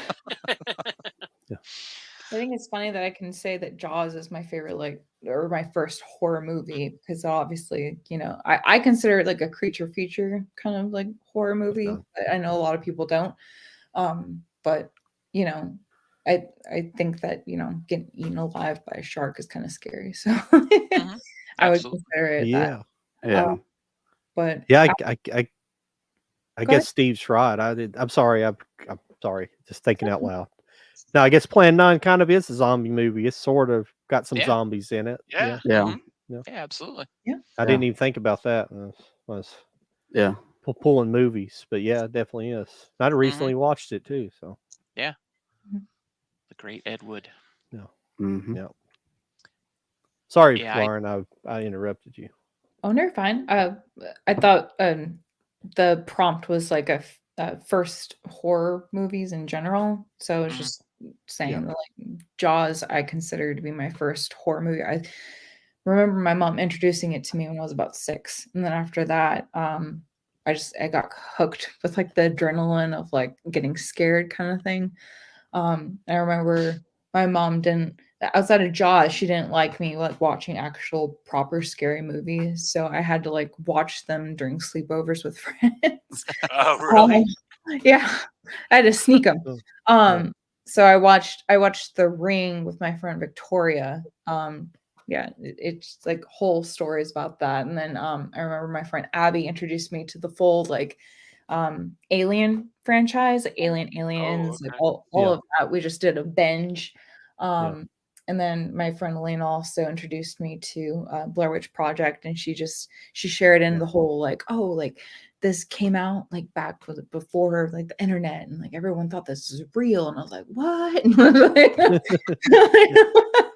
So it was a lot of fun just kind of getting to experience that with friends instead of just like, you know, I know a lot of people had like, oh, my dad introduced me to the first Halloween movie when I was 3. And I was like, what? Yeah. So I have a very different experience, but it's been a lot of fun kind of doing that. And my dad also, my parents are divorced, and so when I would go over to my dad's house, he was a big M. Night Shyamalan fan. So he introduced me to, you know, Sixth Sense and Signs, and we watched The Village, and we were disappointed about it in theaters, and we rewatched it at home, and we liked it a lot. And like, it was just, it was just like a bunch of fun doing that. So it was basically sleepovers with my dad and my mom being like, "You can't enjoy these things." I'm like, "But why?" What's ironic is that she gave me a bunch of like horror novels because she worked at a bookstore basically. So she was like, "Oh, well, like here are a bunch of like horror novels. You like horror stuff, so here are no horror novels." I'm like, "Okay, cool. I'd like the sequel of that." And just like, "Why do you like so many horror things?" I'm like, "You give it to me, lady. What are you doing?" Or I was reading the original Dracula, and then it was like, well, "Why do you like dark things?" I'm like, "You literally purchased it for me. What are you doing?" But yeah, so that was my upbringing. So like the kind of horror stuff like that, it was just like either sleepovers at my dad's or just my mom accidentally planting it in my lap kind of thing. But yeah, so I think that's kind of funny where I do envy a lot of people who it's like, "Oh, like my dad introduced me to Halloween when I was 3, and like I've been like a diehard fan ever since." And I'm like, that sounds fantastic. Like I had to like weasel my way around to get to, like, my love of horror for a while. So, but I think that's kind of funny because for me it just adds like a bit of character. Just like, yeah. Like, why do you love these vampire books so much? Maybe because you gave me the first 2. I don't know. Like, what is going on here? But yeah, so just thought I'd share cool. like first horror experiences and stuff. I definitely was like a horror book reader as well. So Stephen King, all that. Now, have you actually got into like the Vincent Price movies, like House? Because I remember watching the House of Wax. I live in Philadelphia, so they had a guy called Dr. Shock here that basically like introduced movies, and I remember watching that, and it was just like, whoa, you know, that was like a whole different kind of thing to me, you know. Do you mean like the movie House of Wax, or are you referring with to like, Vincent Price? Yeah. Yeah. Okay. That's the remake, right? No. Or is it the original? That's Vincent the Price would be the original. original. Yeah. Yeah, I watched the original a long time ago, but I'm a big fan of like the remake. And the whole Vince like character being kind of reprised into the remake is kind of pretty cool. Yeah, the remake was actually pretty good. I stayed away from it because of Paris Hilton, but I'm not a big fan. But the movie was actually very good. Yeah. Yeah, it was really good. Caught me by surprise. That's why I think it's kind of funny that so many people are like, "Oh, Paris Hilton's in it." Like, ew, pass. It's like because she's like really fun in it, and I'm not like, you know, the biggest fan myself, but I don't hate her. Similar to Megan Fox with Jennifer's Body. It's like a lot of people I are thought that was ew, that character. I'll never watch that movie. It's like the movie's kind of like fantastic, and yeah, and I think Paris she has the perfect amount of time in that movie, and I feel like yeah, where it didn't annoy you to watch it. No. There's a sexy dance and then she dies. That's basically about it. Yeah, basically. But yeah, so I just think that's really cool, and I forget the main character's name, but she was really great as well. And like there was a whole like gluing her lips shut, and yeah, and the horror. boyfriend getting waxed, and that was Oh God, yes. Mm. Yes. That was a Supernatural Gilmore Girls guy. What's his name? Chad Michael Murray. No, Oh, that Alicia was Cupford the is the girl. Yeah. Oh, Jared Padalecki. Yes. You guys are so much better at names than I am. Well, I'm not smart, Lauren. I am Mr. He's, IMDb, so I have that right next to me. I'm not going to lie to you. Got it. Got your cheat sheet out. Yeah, I got my cheat because if we don't know something, it'll bother me, and it'll just like filter in my head, going, "Come on, Ken, you know this," you know. So. I know. I'm definitely that same way. So like if I'm like trying not to be on my phone, but I would definitely be that exact same way. Where it's like, what's his name? Like, Yeah. Well, I figure I got 3 other guys there, so I could just like look it up. like, real hey, quick. guys, help me. What's his name? Yeah. Kenny was secret. He secretly got tiger beat when he was a kid. So I did. I had in this, and me and Sean are old guys, so it's like we had Dynamite and we had Bananas in the 70s. Yep. They were magazines. Oh. Yep. So that's your thing, Lauren. When you go when you get off us, look up Dynamite magazine. Dynamite magazine. Yeah, It's from the Bananas and 70s. Pizzazz. Do you remember Pizzazz, Kenny? Yes, I do remember Pizzazz. It was Marvel Comics version of Dynamite. See what I told you, Lauren? I'm sure you both right had. Off. Did you guys cut the pictures of Davy Jones out and stick them on your wall? No, I was more a Farrah. Anything with Farrah Fawcett. Oh yeah. Farrah Fawcett or Andy Gibb. I was a big Andy Gibb. I was a big Bee Gees fan, and I loved the Andy Gibb song. So I had the sad, unfortunate tale of I had a crush on Christy McNichol when I was. Remember her? Oh yeah. Oh, yeah. We were just talking about that. My mom had taken me to see Lauren. Sorry. My mom took me to go see the pirate movie because I was infatuated with Christy McNichol. Yep. Little did I know she was a traitor.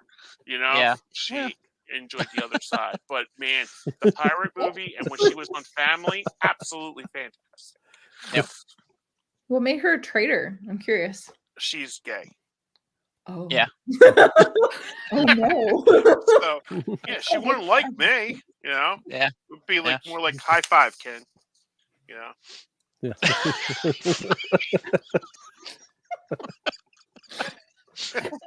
Sorry, Lauren, this is your spot. But I told you, this is the ADD podcast. ADD. Oh, Here, I'm going to set Kenny off. Do you remember Battle of the Network Stars? Yes, I remember that. Okay, Lauren, stay with me for a while. I hated Robert Conrad after he made Mr. Cotter run that extra race. You'll find it on the YouTube. Just look up on the YouTube.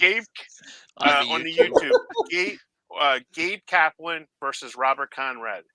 And then Howard Cosell narrating, you know, he's letting Mr. Cotter go. See you, So, Charlie. yeah, I'm telling you, it's so good. It's great entertainment. Lauren, do you have any idea who Gabe Kaplan is? I didn't think so. I'm going with this. You know who John Travolta you is, look correct? it up on the YouTube. I'm like, okay. You look it up on the YouTube, young woman. Dude, Twink Kaplan is, but not. I grew up in the 90s. So I don't think I'm like that young. Oh, okay. No. Welcome back, Cotter, from the 70s. Welcome back, Cotter, with John Travolta. That's what led him into superstardom. It is a TV show. He did that, and then there's a little movie called Grease in 1978. He did. If we want to tie Welcome Back, Cotter into horror, Ron Paleo, I think is his name, the guy that played Horshack in Welcome Back, Cotter, was one of the 2 guys that reanimated Jason in Friday the 13th, Part 6. So there you go. That's quality knowledge right there. Yes. So I think my favorite John Travolta gif is the one in Pulp Fiction where he kind of was just like, oh yeah. Yep. I think that's my favorite one. Okay. I was like, what's here? Mr. Damus will know. Have you seen Plague of the Zombies? No. You guys introduced me to a lot of new names. No, I haven't heard of that one. Not familiar Is with that that. new? Is that like that's on the YouTube. Oh, it is? Yeah. Yeah. Oh my It's god. on YouTube. Yeah, I think it's from the 60s. Oh, is it? Okay. Yeah. I think Yeah, so. I mean, as many movies I've saw, and as many movies as we've all saw on here, it's like we haven't seen everything, so it's a nice Oh, having people chiming in. So there's always Yeah. good recommendations. So Mhm. Yeah, I mean, I yeah, so shared with you like a handful of my favorite zombie movies, and even still, I forgot Train to Busan. So I feel like there are a lot of like movies that I've seen, I forget that I love, and then in addition, like there are a ton, zombie movies out there. So it's good to add that to the list. Definitely a big fan of zombie horror. So always yeah, appreciate. Steve, I was looking at House of Wax. The only one I see here is 53. I don't see an older one. I could be Oh wrong yeah, though. that House of Wax from let me pull it up. 2005. Yeah, that's the remake. Yeah. Yeah, that's the remake Paris with Paris Hilton. Hilton. Yeah, yeah. He said Yeah. there might have been one in the late 30s, but I don't. It didn't come up. But I'm not positive. It could have been one. So What year is the original? Is it was it not the 30s or it's a the 53. 53. okay. Mhm. Yeah. Oh, there was Mystery of the Wax Museum from Okay. 1933 Oh, yeah. Okay. Okay. with Got Fay it. Ray. Nice. Got it. Nice. Yeah. The one Yep, thing you got to that's know the about one. Hollywood, Lauren, is they've been making remakes from the beginning. I'm sure you know. They've remade some things like what is the movie come out? Born. What's Born trilogy. the no the A Star is Born. A Star is Star Born. is Yeah. Born. Oh yeah. Yeah, yeah. that's That been was remade. Yeah. That's 5 like times, I the think, fourth, yeah. 4 or 5 Yeah, times it's been 4 remade times over the at years. least. Yeah. Goodness. Yeah. Not Yeah, because familiar the with big that. one, the but big yeah. one when me and Sean were a kid was the Streisand and Chris Yep. Christopherson one Mhm. Yep. in '77. Yeah, that doesn't surprise me. Again, like my little tangent about like the sequels and remakes and all stuff like that. So it's just like, yeah, like let's just remake the exact same movie like 10 times. Sounds great. I also I will say like this is completely random, but one of my favorite like original versus remakes is Amityville Horror. I don't know if you guys are Mhm. Yeah. fans. Oh yeah. I Ryan love Reynolds one was good. yeah, Mhm. like the original, I really love that. And again, I kind of am backwards where I watched the remake because it came out like as I was getting older and just like it was in Mhm. theaters and like, oh, I'm gonna go see it. And then you watch the original after that. And I just really loved like how to describe it, like the pig demon kind of Mhm. thing. And like the eyes in the window, like that freaked Yeah. me out as a whole ass grown woman. Like it scared the crap out of me. This is so creepy. But then obviously like Ryan Reynolds like being like the bad guy and stuff, it's a really great remake. But Mhm. it's one of the things that I really love about kind of growing up into remakes, and then you go and you watch like the originals and they almost like affect you more than the remakes. And I will say that that's one of the good things about remakes is that they come out around the time when people like just go see them in theaters and it's like, oh well, this is based off an original movie, let me go watch that, and like almost traumatizes you more than the remake. So Yeah. I definitely appreciate that. I think that that is one of the good things about remakes is that it, at least for people like me, it takes you to the originals. Mhm. That bothers me is when it's like, oh, I watched the remake, I don't need to watch the original. I'm like, Right. no, no, no, no, no, no. You gotta go. You gotta watch the originals. What are you doing? Right. So, Yeah, I Yeah. grew up with the original Amityville Horror. I actually read the book before I saw the movie, I've and I read the saw book the movie. too. Yeah. Yeah, and I saw the movie on HBO or whatever. And maybe 5 years ago, I rewatched the '79 one, Mhm. and I found myself not liking it as much as I did when I was younger. I found it a lot scarier when I was younger. But then I watched the 2005 one, and I'm like, this is actually I liked it better. I actually prefer it over the original. Um, Okay. maybe because it was different enough that it was just a Right. surprise. So maybe I was too familiar with the original. I don't know, but it's a rare case where I like the remake better than the original. That's Yeah. cool. I can Yeah. appreciate that. I'm same where I've read the book and then, like I said, like I went back and watched the original, seen the remake, all that kind of stuff. So I feel like I've got full context. You know, like Ed and Lorraine Warren, like I'm a big fan of like the Conjuring series and stuff like that. I'm familiar with them. I don't know. I just feel like they all three hit me separately in a very effective way. Like the book, there was just do you ever watch or read like a scary book in the middle of the night when everyone else is asleep? Oh yeah. it did that to me where I'm just like, oh my God, it scared the bejesus out of me. And then the original, like I said, like the eyes in the window and stuff like that, there were things that just like really affected me. But then in the remake, there were things that also really scared me as well. So I feel like, in my personal opinion, I feel like all three platforms, like they all just like really got to me in their own ways. Yeah. So I can really respect all of them. And that's what I'm trying to say about the remake, where it's like you did something good here, where like you didn't like copy and paste, you didn't like just borrow a ton from like previous works. You kind of like made it your own. And yeah, so I really appreciate whenever like there's a book, there's an original movie, and then there's a remake, and all three of them can kind of like affect me in their own way. So I really appreciate that. I just thought of something. It's just a question. Have you ever had a it doesn't even need to be the entire movie, but just a scene from a horror movie that continuously plays on repeat in the back of your mind, and when you're alone in a dark room, that's the scene you think about and it scares the crap out of you? Yes. If so, what is it? I'm curious if you guys know about this movie actually though. Gonjam Haunted Asylum. Ooh, I have it. I have not watched it yet. I have not heard of it. So there's a scene in the third act. I'm not going to ruin it, but there is a scene that scares the whole butt off of me.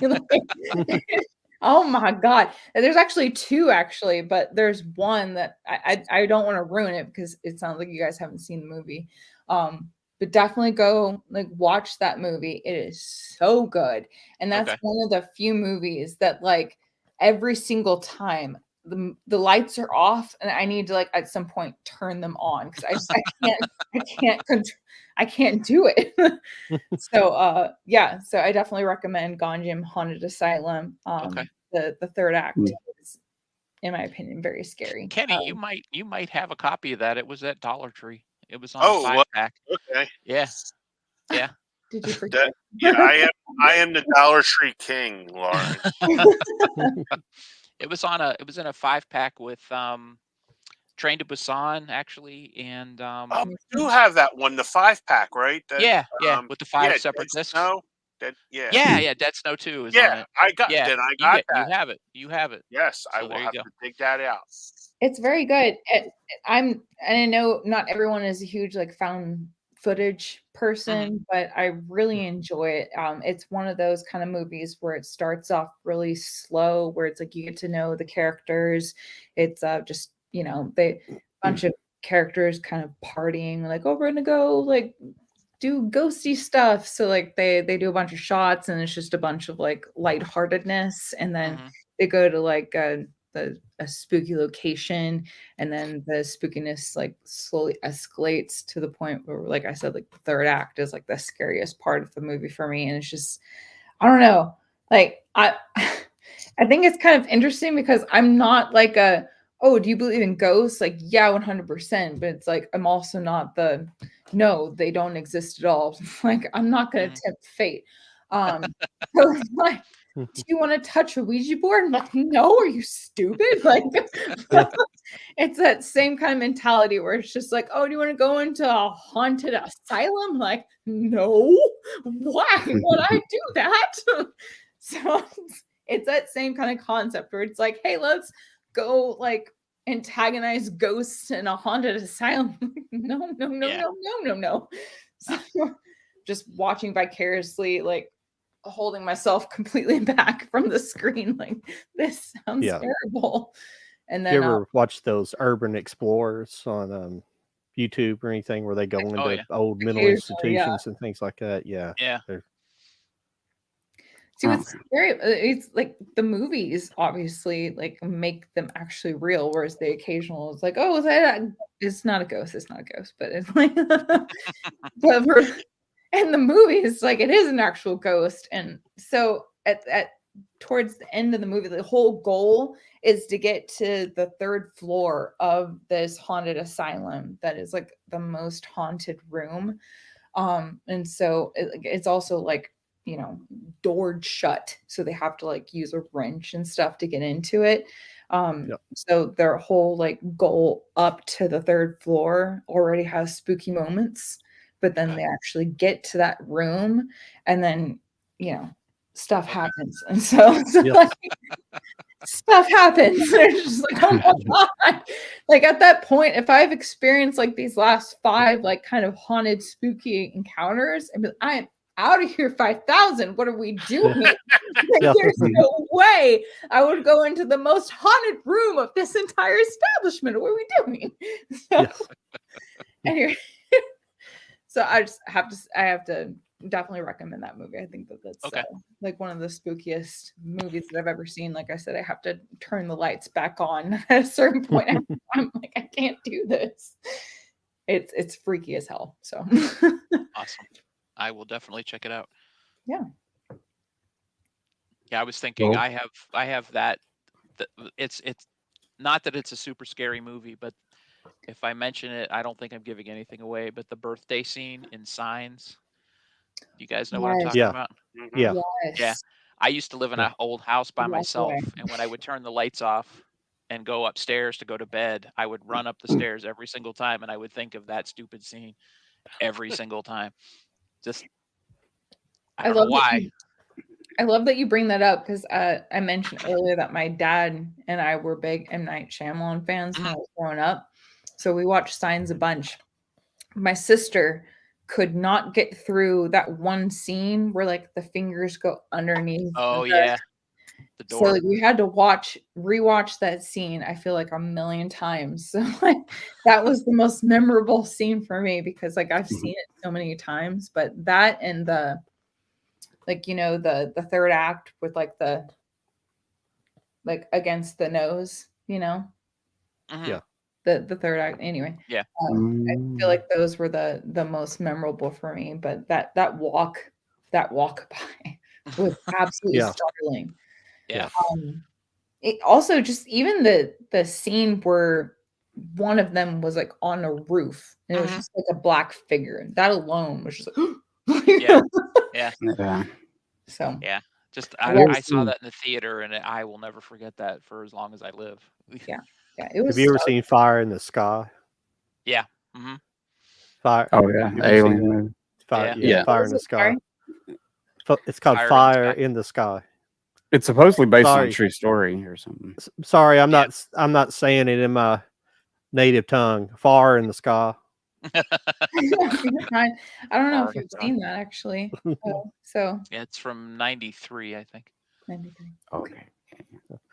Yeah, it's based on a true story. Travis Walton. Yeah. Supposedly it really happened to him. He got abducted by aliens. And he passed all kinds of polygraph tests, and they all about it. So who knows? But I've heard him talk several times in different shows. So but the whole scene where he's like they have him in this spaceship, and like before they send him back, it's just really creepy. Kind of terrifying. It almost makes me feel like it's a kind of a horror movie, even though it is kind of supposed to be semi-biographical. Yeah, that's the definitely one check scene, that one out. Yeah, the one scene that is not from his account, though. His account was a Yeah. lot less exciting than what was in the Yeah. movie. Yeah. But the abduction scene is fantastic. Yeah. The Most original. people don't remember anything. Yeah.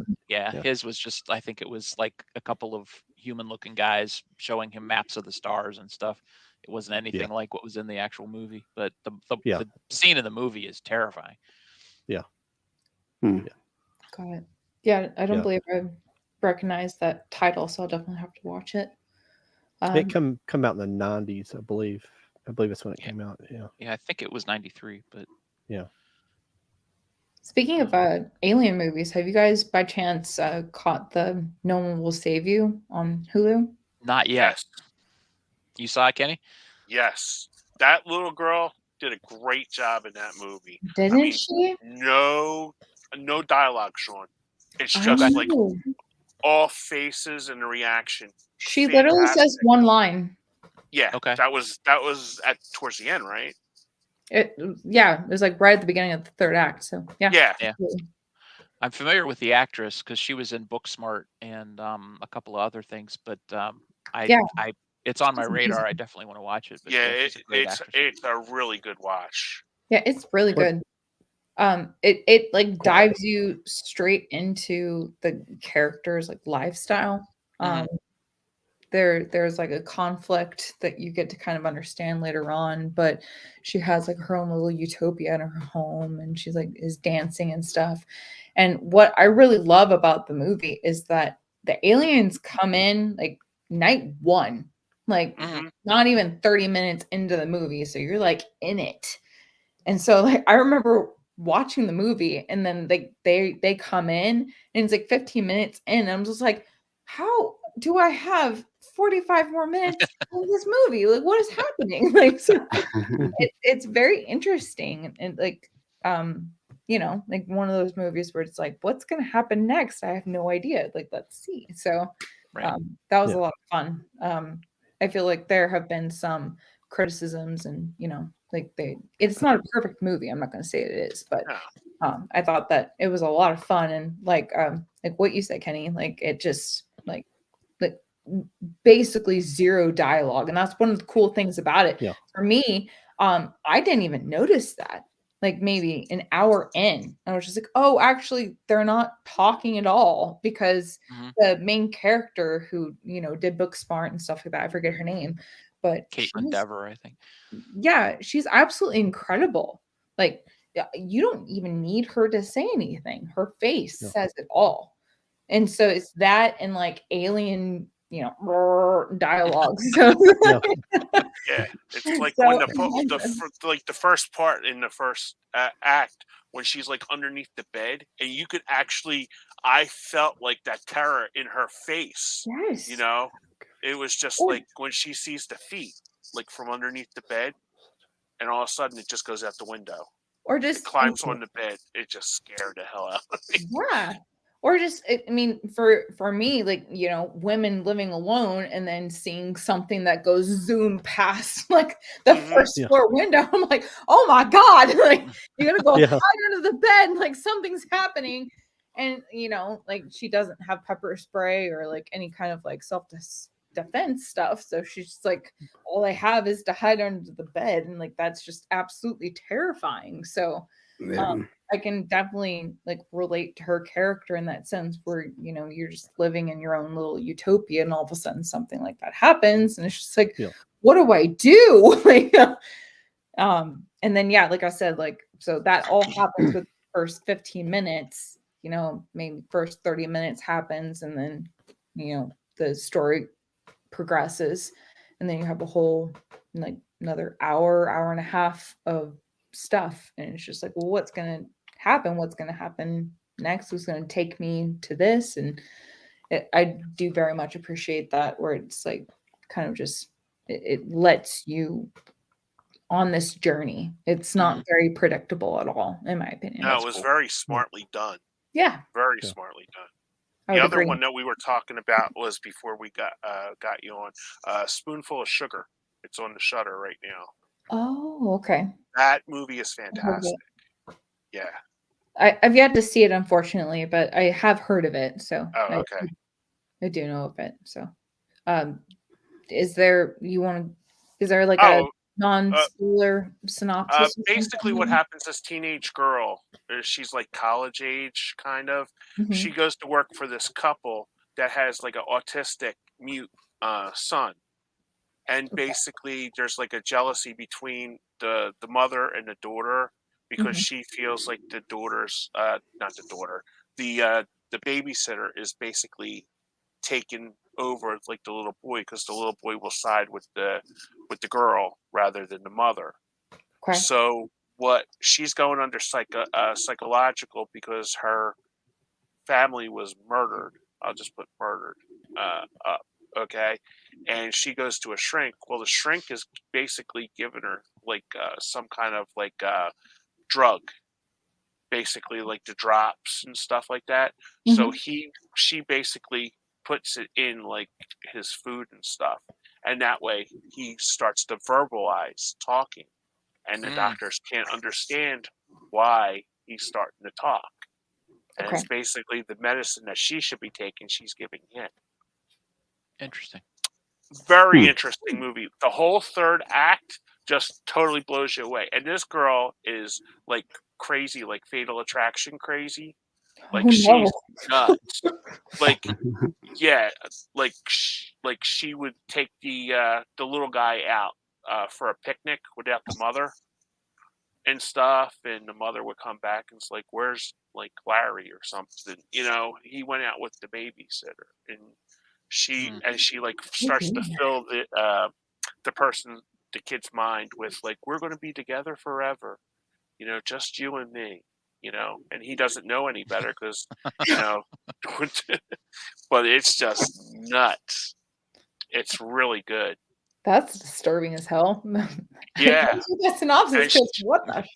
Yeah, I don't want to tell you too much more about it because I want you to check it out. But it's like, yeah, it's really insane. What happens? Wow. I forget the name of the movie, but that makes me think of another babysitter movie where she seems super sweet and then the parents leave and then she just like starts sharing really uncomfortable things with the kids where it's just like, oh yeah, I take tampons out because I bleed from my vagina, and he's like, what? Like oh wow. Yeah, I'll have to look that up actually. I shared that. I'm gonna have to look that up. I remember when I seen Hand That Rocks the Cradle, and she was like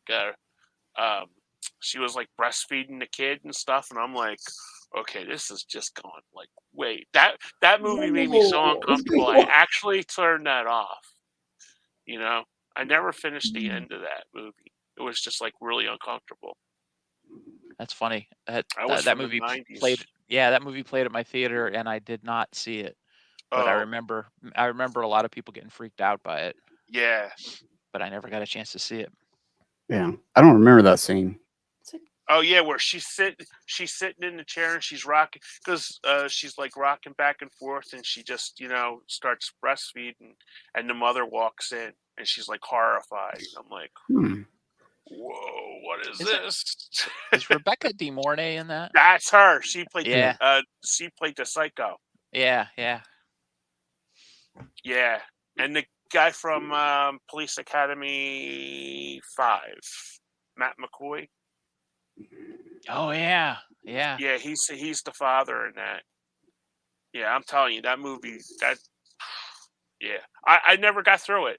I think I watched like about 35 minutes of it, and I turned it off. And I've never watched it. It's been like 30 years later. I've never watched it. Yeah, it really bothered me a lot. I'm trying to remember who the mother was. Oh, Annabella Sciorra. I was going to say Annabelle Sciorra too, but I wasn't completely sure. Hey, that's your Tubi plug for this week because it's on Tubi. There you go. Yeah, Tubi. Lauren, I'm a big Tubi fan too. Yeah, so, brought to you about Tubi. Yeah, and Hamilton book. Yeah, Hamilton book out there. Yep. Yeah. You guys. Go ahead. Sorry. I was wondering if you guys have seen Angel. Have you seen that movie from the 80s? Oh, from 84? Yeah. It's kind of a slasher. Yeah. It's been a long time. Yeah. Wings Hauser's in that, isn't he? Remember Wings Hauser? Yeah. He was on my mom's soap opera. I think so. Oh God. I think he's like the bad guy in it or something. Yeah, he's like the bad pimp or whatever. Oh yeah, okay. Yeah, that's him. Yeah. Yeah. I couldn't think of it. I watched that Fried Berry. It's on Last of the Drive-In as well. The last Drive-In.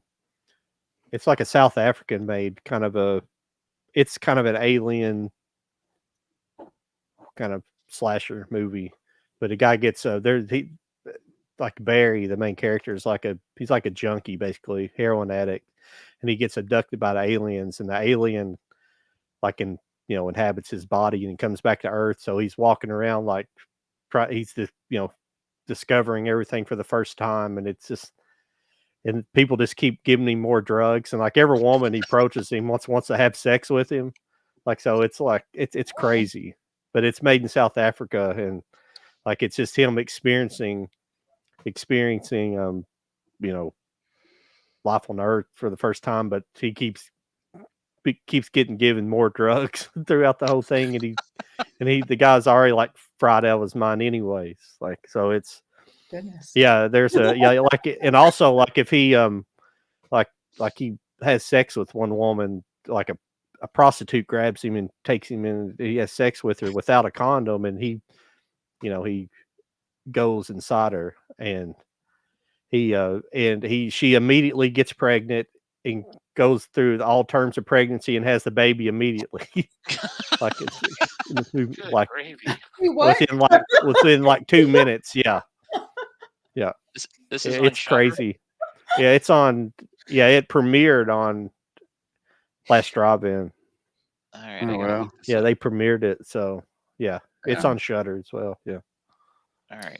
It's crazy. Yeah. Side Yeah, note, I remember I found the movie that I was talking about.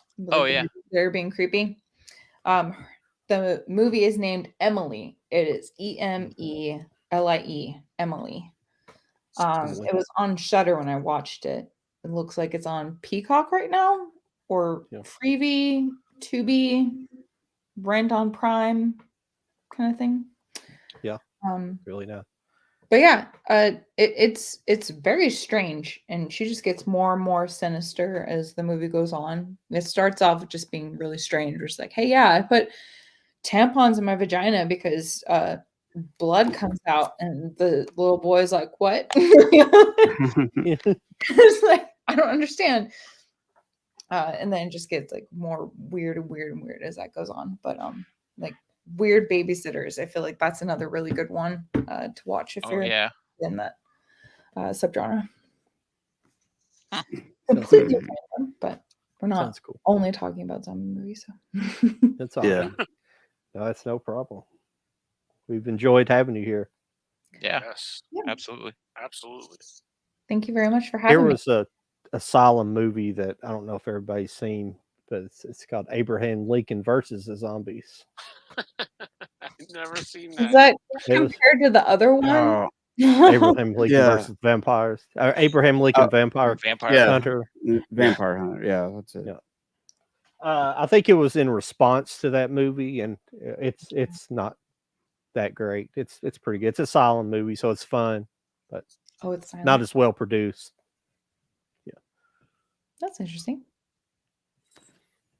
And the plot: Abraham Lincoln versus zombies. It's what else do you know? Yeah. I was telling. Oh, I'm sorry, Kenny. Go ahead. No, go ahead. I was just going to say. Oh, I was just going to say that Kenny is a fan of Asylum movies, but I saw a video. I forget who did it. Video review that said Asylum actually made a coherent movie, and it's called The Exorcists. And right now, it's only available on streaming, but it's only available on I can't remember the name of the service, but it's basically you can get it from your library. Oh yeah. I think I have it on my phone. I know what that's called. I can't think of it though. Hoopla. HOOPLA. But if you have a local public library, you can sign up for it. A library card, you can log in and you can watch movies for free. But it's on there, and it's actually a pretty good exorcism movie. So. Oh yeah, there's one called Canopy too. Canopy, and you can go to the library, libraries and stuff. Yeah. I found another movie I haven't watched in my collection. I don't know why I hadn't watched it yet, but it's called Zombie Strippers. Zombie Strippers. It's got Jenna Jameson. The tagline here is they'll dance for free or dance for a fee, but devalue for free. Very nice. It's classic. That's ridiculous. I don't know why I haven't watched this. I don't know why. It's still sealed. Huh? Weird. I'm gonna have to watch it though for sure. Yeah. Something must have for some reason just not catching my attention. Yeah. There's Fried Berry. I just found Fried Berry on Shudder. Yeah, it was actually a pretty good movie. The guy, it was kind of crazy, the story. The guy who directed it, he went to film school, and then he made like a short version of it that he showed around, and he just one of these guys that's persistent about doing things, and he just kept taking it around to all the film festivals and things like that, and they're like, they finally is like, oh, we'd like to see this in a feature length, and he didn't have a script or anything to make a feature length, and the movie's basically shot. I don't think he had a script even when he shot the movie.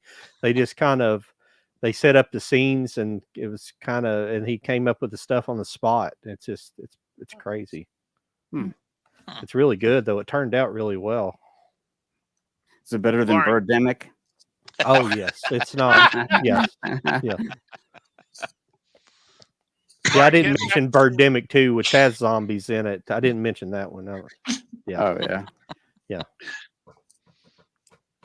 Lauren, getting back to the M. Night Shyamalan movies, were you surprised? Did anybody spoil Sixth Sense for you?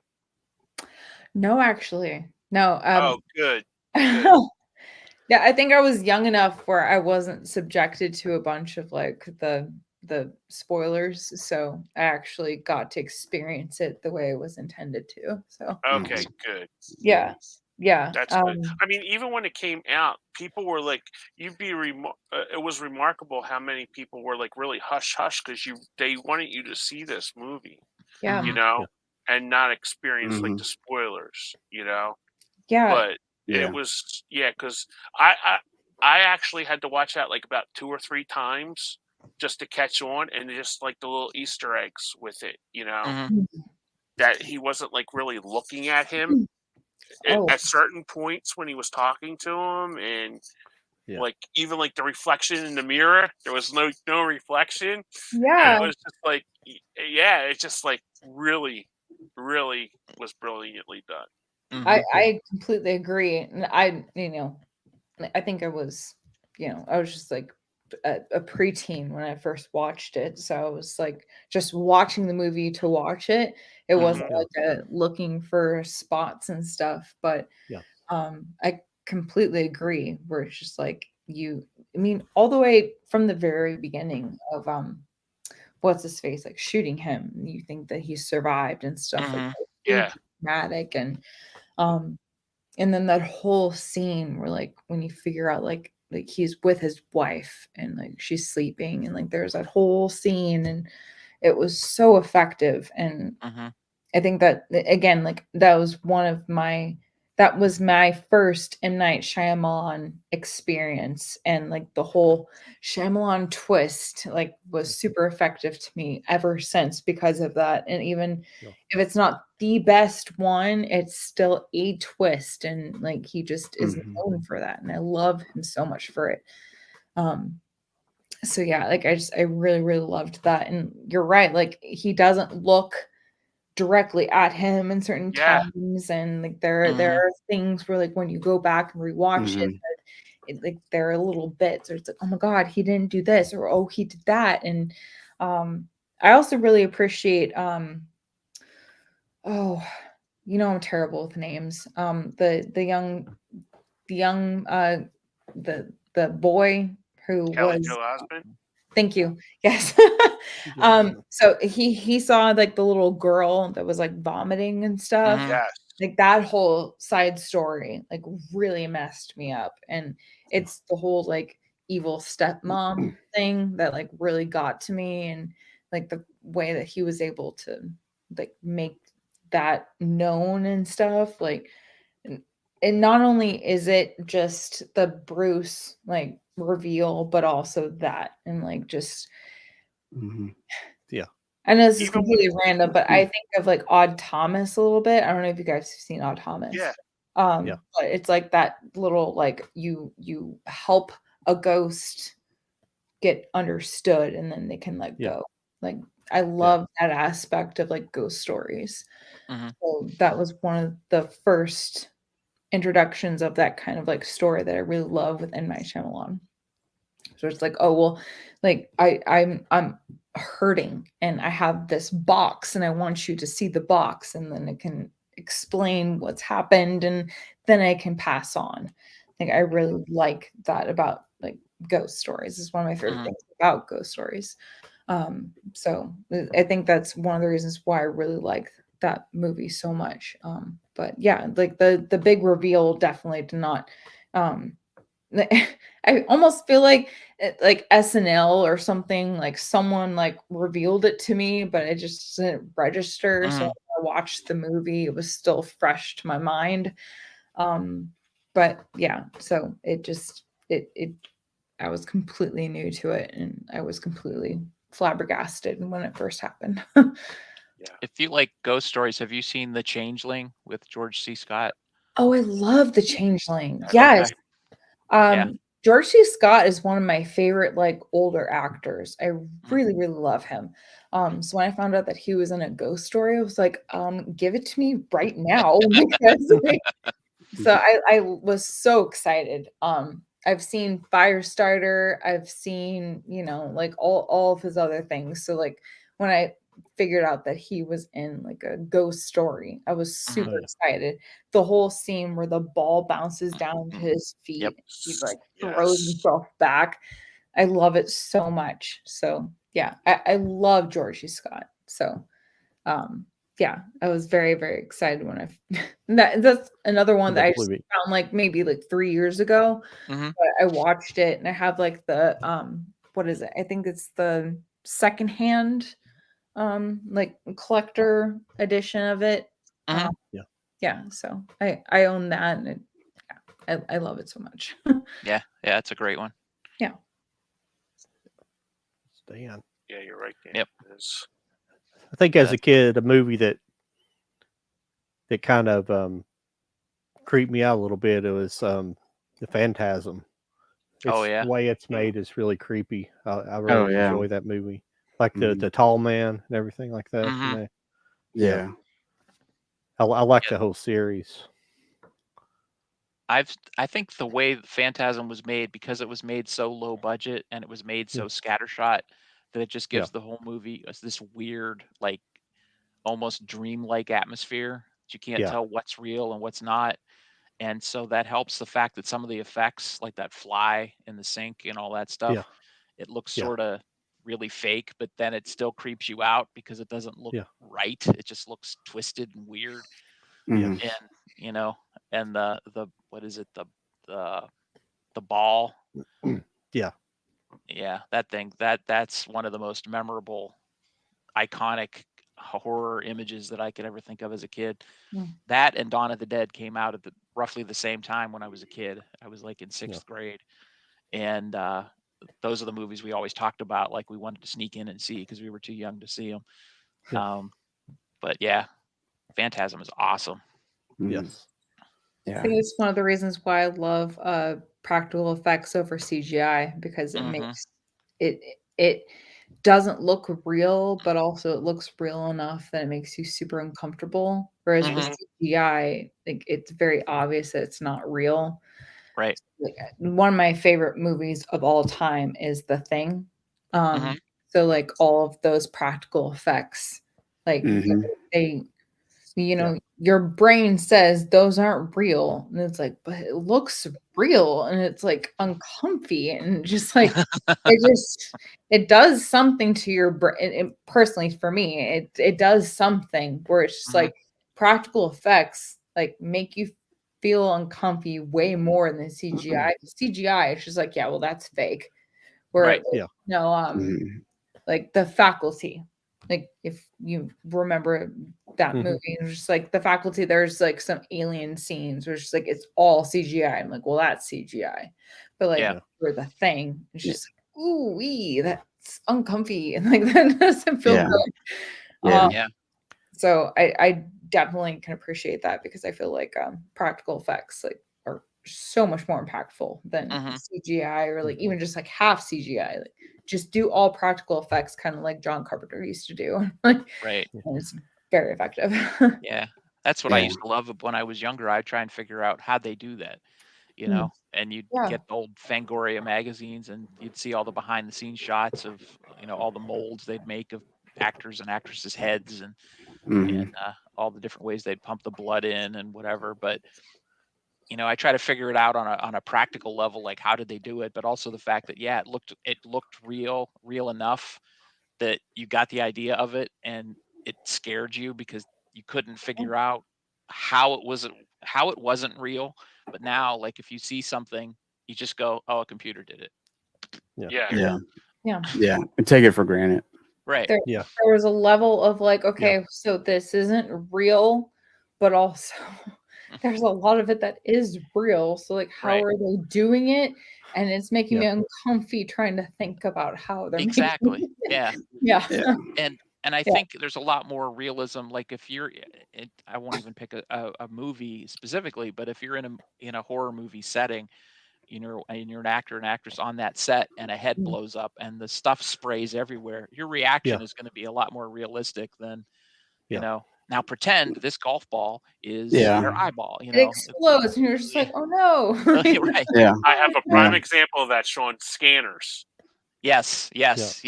I seen that and I was like, "Are you kidding me?" And when I rewound, and it was like, we didn't have the DVD at the time. We had VHS. So you're trying to go spot, you know, lining up the scene and stuff. That scared the living hell out of me. Yeah. That. Yep. Unbelievable. Yeah, that was the best scene in that movie. I just watched it again recently, and I was actually surprised. Sorry? Have you watched that one, Scanners?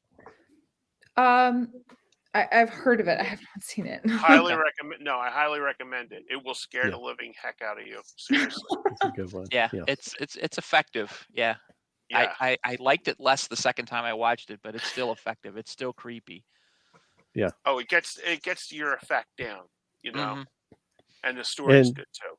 And also when they do practical, versus CG, a lot of times, like for example, if you hack somebody's arm off or something in CG, like the whole thing's going to be CG. You don't have to choreograph anything necessarily. You might CG the entire body of somebody. You don't even. So whenever you're choreographing, you're doing it practical. You have to do all that choreography and so you, like you're going back to what you're saying before, you had to have all that interaction with the rest of the actors. So that just makes it brings it in more realism into the movie, you know, into what realism into the captured performance. Well, it's like the chest burster scene in Alien. They didn't know what was going to happen, so all those reactions that they caught on film were is that real. True? I didn't know that they weren't prepared for that. Oh my god! Yeah, they didn't know what was going to happen. Crazy. That makes it so much better. See you, Steve. Yeah, in the scene of Day of the Dead where they had to cut the guy's arm off, they said the first time they did it, she went to cut it. She went to cut his arm off, and the blade just bounced off because they made it out of some kind of hard rubber. So they had to wait a whole day to reshoot it so they could make it out of a material that she could cut through. Yeah. Wow, really? Wow. Cut through human skin is crazy. Yeah. No, that's funny. I did not know that. So that makes that scene so much more realistic. It's just like you chop and it's like, whoa! Yeah, I was thinking about it too, because there's that scene where after they cut his arm off, she just like burns, cauterizes the wound with the open flame. Then I was thinking about what was that movie I was talking about earlier, Charles?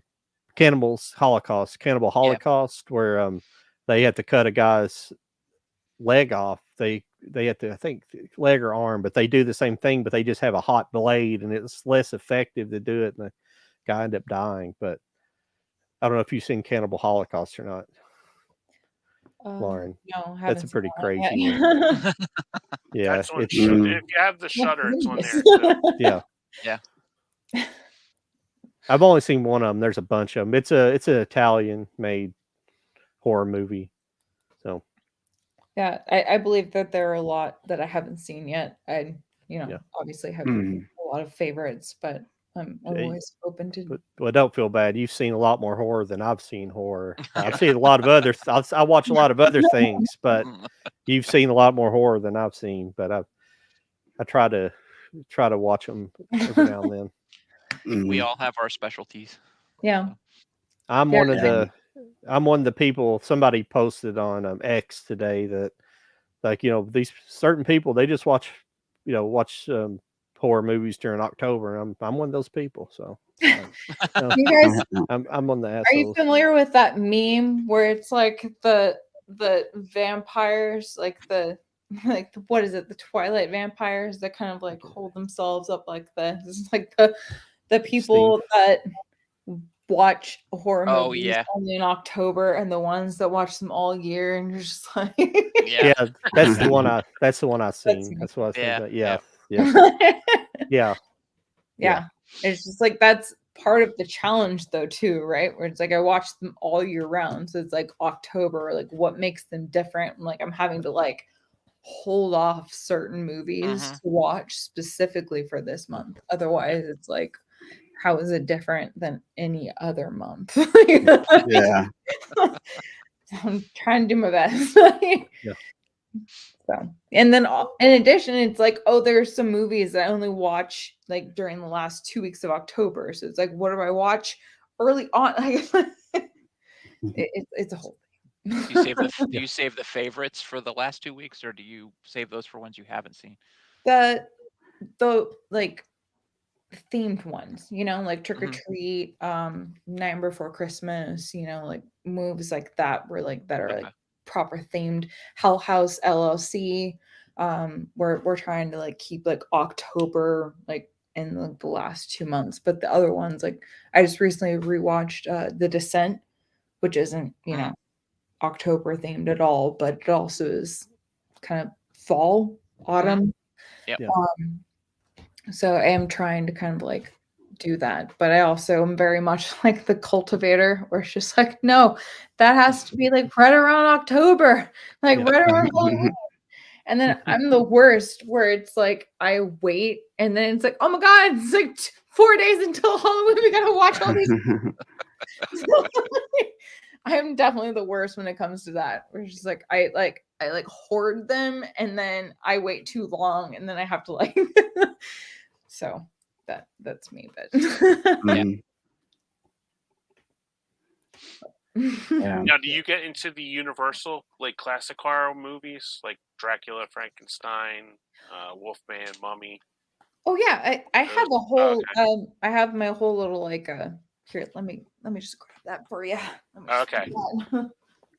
Yeah, I was just hopping on Sean's back there about like your stuff that you wait for like that Halloween week, basically. Yeah, I have this whole like little classic. Nice. Yep. So I definitely do rewatch some of these. I'm a big this isn't actually a part of it, so apologies for bringing this up, but I'm a big like original Psycho rewatcher. Oh no, don't apologize. That they're great movies. Yeah. I love the first original. Like I don't know if you're a fan of the TV show Bates Motel. But I absolutely love the show, and obviously love the original. So I watched that, and then watched a couple of seasons of the remake. Sorry, why do you say remake? The TV show. But yeah, so I really appreciate that. And then I love that I mentioned my dad and I were big M. Night Shyamalan fans. Like he actually I'm sorry, this is stupid, but he grilled burgers for us, and then we watched the first Dracula together when I was like Okay. 13. That's So awesome. That's cool. so like he's the cool one. Like Yeah. But yeah, so we did that. So I have that as a tradition. I have some Psycho, Bates Motel, like obviously some other like originals and stuff like that I like to watch. But I like to watch a lot of like newer movies just Mhm. because like that's like when I grew up, like those movies were coming out. So Sure. Right. but Mhm. but like the classics and stuff I do like to watch, like the classic Dracula, Psycho, like there are some others, like I have the Frankenstein's Mummy, Phantom of the Opera, so Mhm. I have some that I like to watch that are like black and white. That's good because a lot of people nowadays don't like the black and white. They'll see black and white movies and just kind of shy away from them. And that's such a shame, isn't it? Because I feel like Yeah. that's the same problem with like all of these. Oh, we need to remake these movies that are still amazing, but we need to remake them. It's like, Yeah.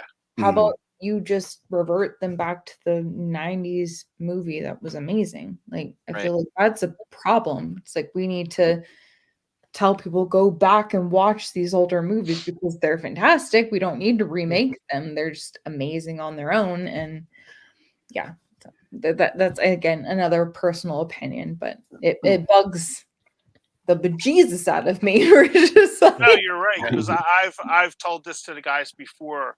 Like the cinematographer gets like a mood from the lighting of the face Mhm. and stuff like that. And like we were talking last week about like Orson Welles movies. When you watch Orson Welles movies, they basically have like just like sort of like the dialogue goes along with the shading of the movie. Like I just watched a Bogart movie. Today's Tuesday. I watched it, Desperate Hours, and there's a part where the guy will move up and it's totally dark like this, and then all of a sudden you'll see like light, Mhm. from the face. So it was like that's the kind of like mood and ambiance the film director didn't want. And if you just put it on color, if he just moves up and it's a color kind of scheme, you're not going to get the same mood from the black and white Yeah. where it was totally Right. dark and going into the light. So that's what I have a problem with because I know there's some people out there that just do not like black and white movies because it's just like, oh well, they should have color. It's like, dude, it was 1943. They didn't have color back then. It's like, what the hell Well, did they you want them did. to do? yeah, They did have color. They had color Okay. back in the 30s, but and they just also didn't make them. It was very expensive. Well, you tell Frank Capra, you know, Yeah. you know. Well, they But had to use like a tri-camera system to make them at first, didn't Mhm. they? Yeah, Yeah. they had to basically shoot all three colors separately, and oh, then they had okay. to be combined. Yeah, it was. I don't know nothing about that, but it's just like like all the Bogart movies that I love and stuff are Mhm. like Yeah, are black and white up until like towards Treasure Sierra Madre and stuff. yeah. No, But I Yeah, they had to love. do more with I less. love. Yeah. What is it now? I'm sorry. What somebody said something. Oh, I just said they had to do more with less. Yeah. yeah, well, and That again, sorry, go ahead.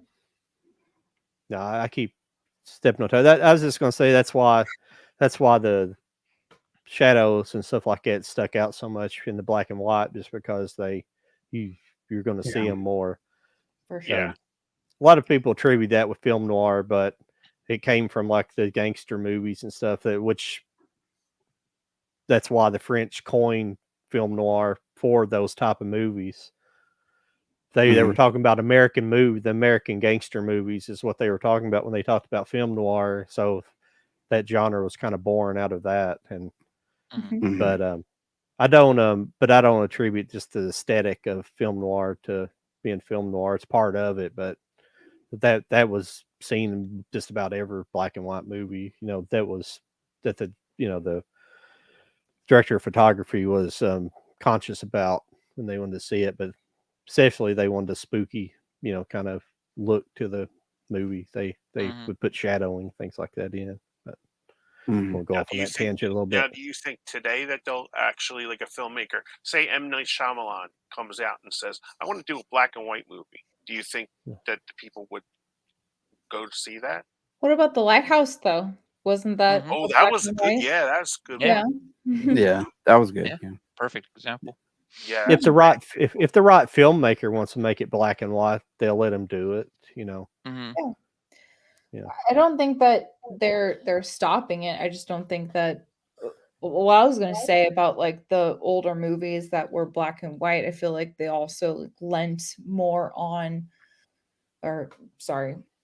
leaned more on performance and like score and stuff like that. Like again, I'm terrible with names, but the man who did the original Dracula, who was what was his name? The actor or the filmmaker? The actor. Yeah, it started with a B. Bela Lugosi. Yeah. Yeah. He just had like an incredible accent. And so originally he was an amazing Dracula. And then also they had an incredible score. So it was like, well, like, yeah, it could be black and white, but also like, do we need that? Because it's amazing on its own. And so I feel like a lot of movies like that really just emphasized, similar with Night of the Living Dead, where it was just black and white. And I mean, one of our main characters happened to be a black man, and he wasn't, he was just like black and white, but it was very obvious like what he, it is. And then like the ending was very impactful because of similar situations. It was just like it was impactful on its own. It didn't need to have the color. And so in my opinion, like I just feel like kind of like what you were saying, which is like, why can't we just make all these black and white movies like color? And it's like, well, because I feel like a lot of these movies almost would lose some of its impactfulness because of it. Like it came at the time that it did, and it is, it's coming out at the time that it does. And I don't know, like I think that's really important. And I feel like for us to try to like colorize movies like that is almost like disrespectful for movies like that. And again, like kind of like what I was just saying earlier, it's just like, we need to make the Scream movies for newer audiences, or you could just revert them to the 1996 original, and like they could just like enjoy the original movie. Like I don't understand what the problem is with that. And so it's like, again, I mentioned earlier that I'm a huge The Thing fan. Like what, we're just gonna like try to remake that for newer audiences, or are we gonna just tell them, go watch this incredible movie from the 80s? Like what's the problem with what I just said? Like I just don't understand. They'll try to remake it if they can. It don't I matter how great it is. I know they will because money, but for like lovers of the franchise and stuff, where it's just like you really, John Carpenter, like practical effects. Please don't ever touch it ever again. We already tried with the prequel. It didn't work out because you went for CGI instead of practical effects. Don't touch it. Like just let it be beautiful. Like No, you're fine. Well, the problem what they do nowadays is they try to make it for what they call a modern audience. So they got to put all the politics in there, and it completely ruins it and gives it a different meaning. Right.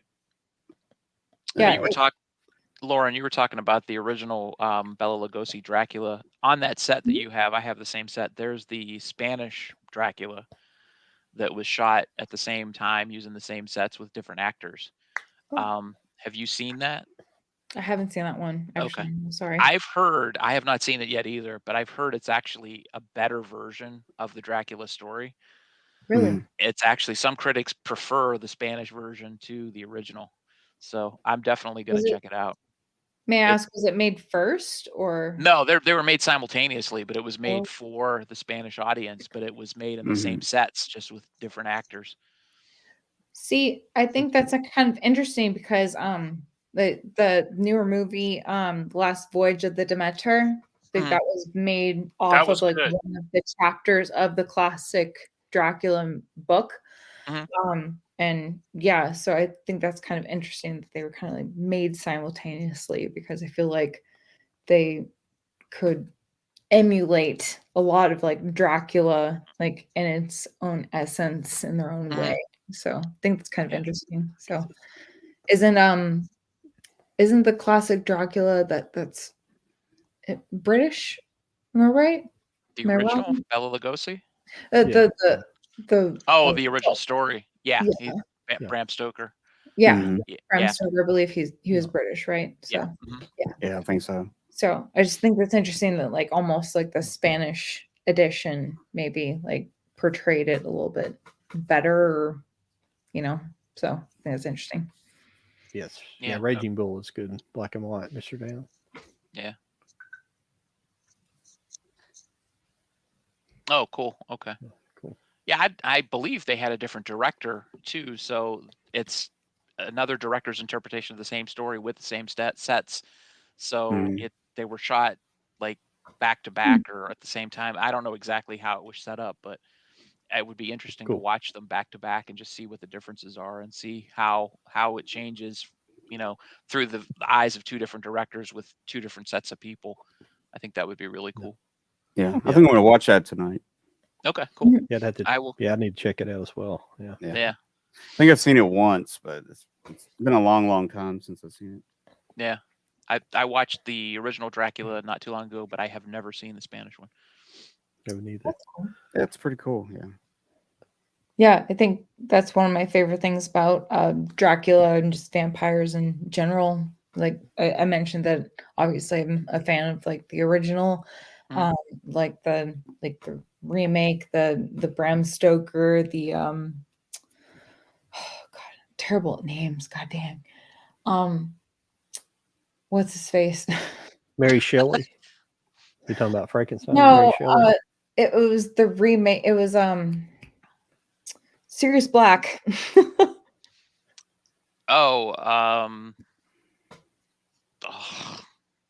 Winona Ryder.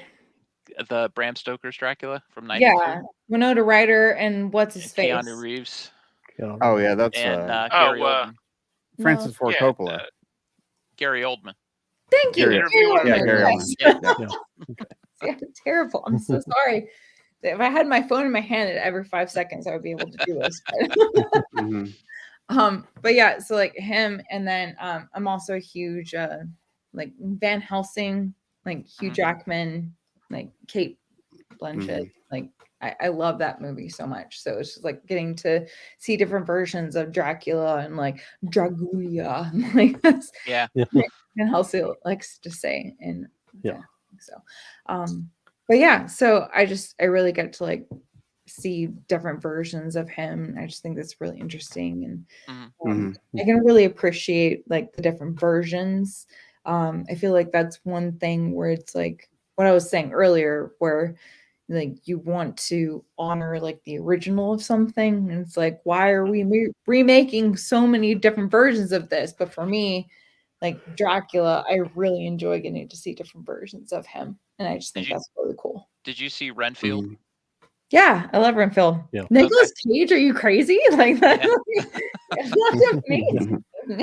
I liked how they tied it into the original Bela Lugosi Dracula at the beginning. Yes. See, like that's sort of black and white scenes. Yeah.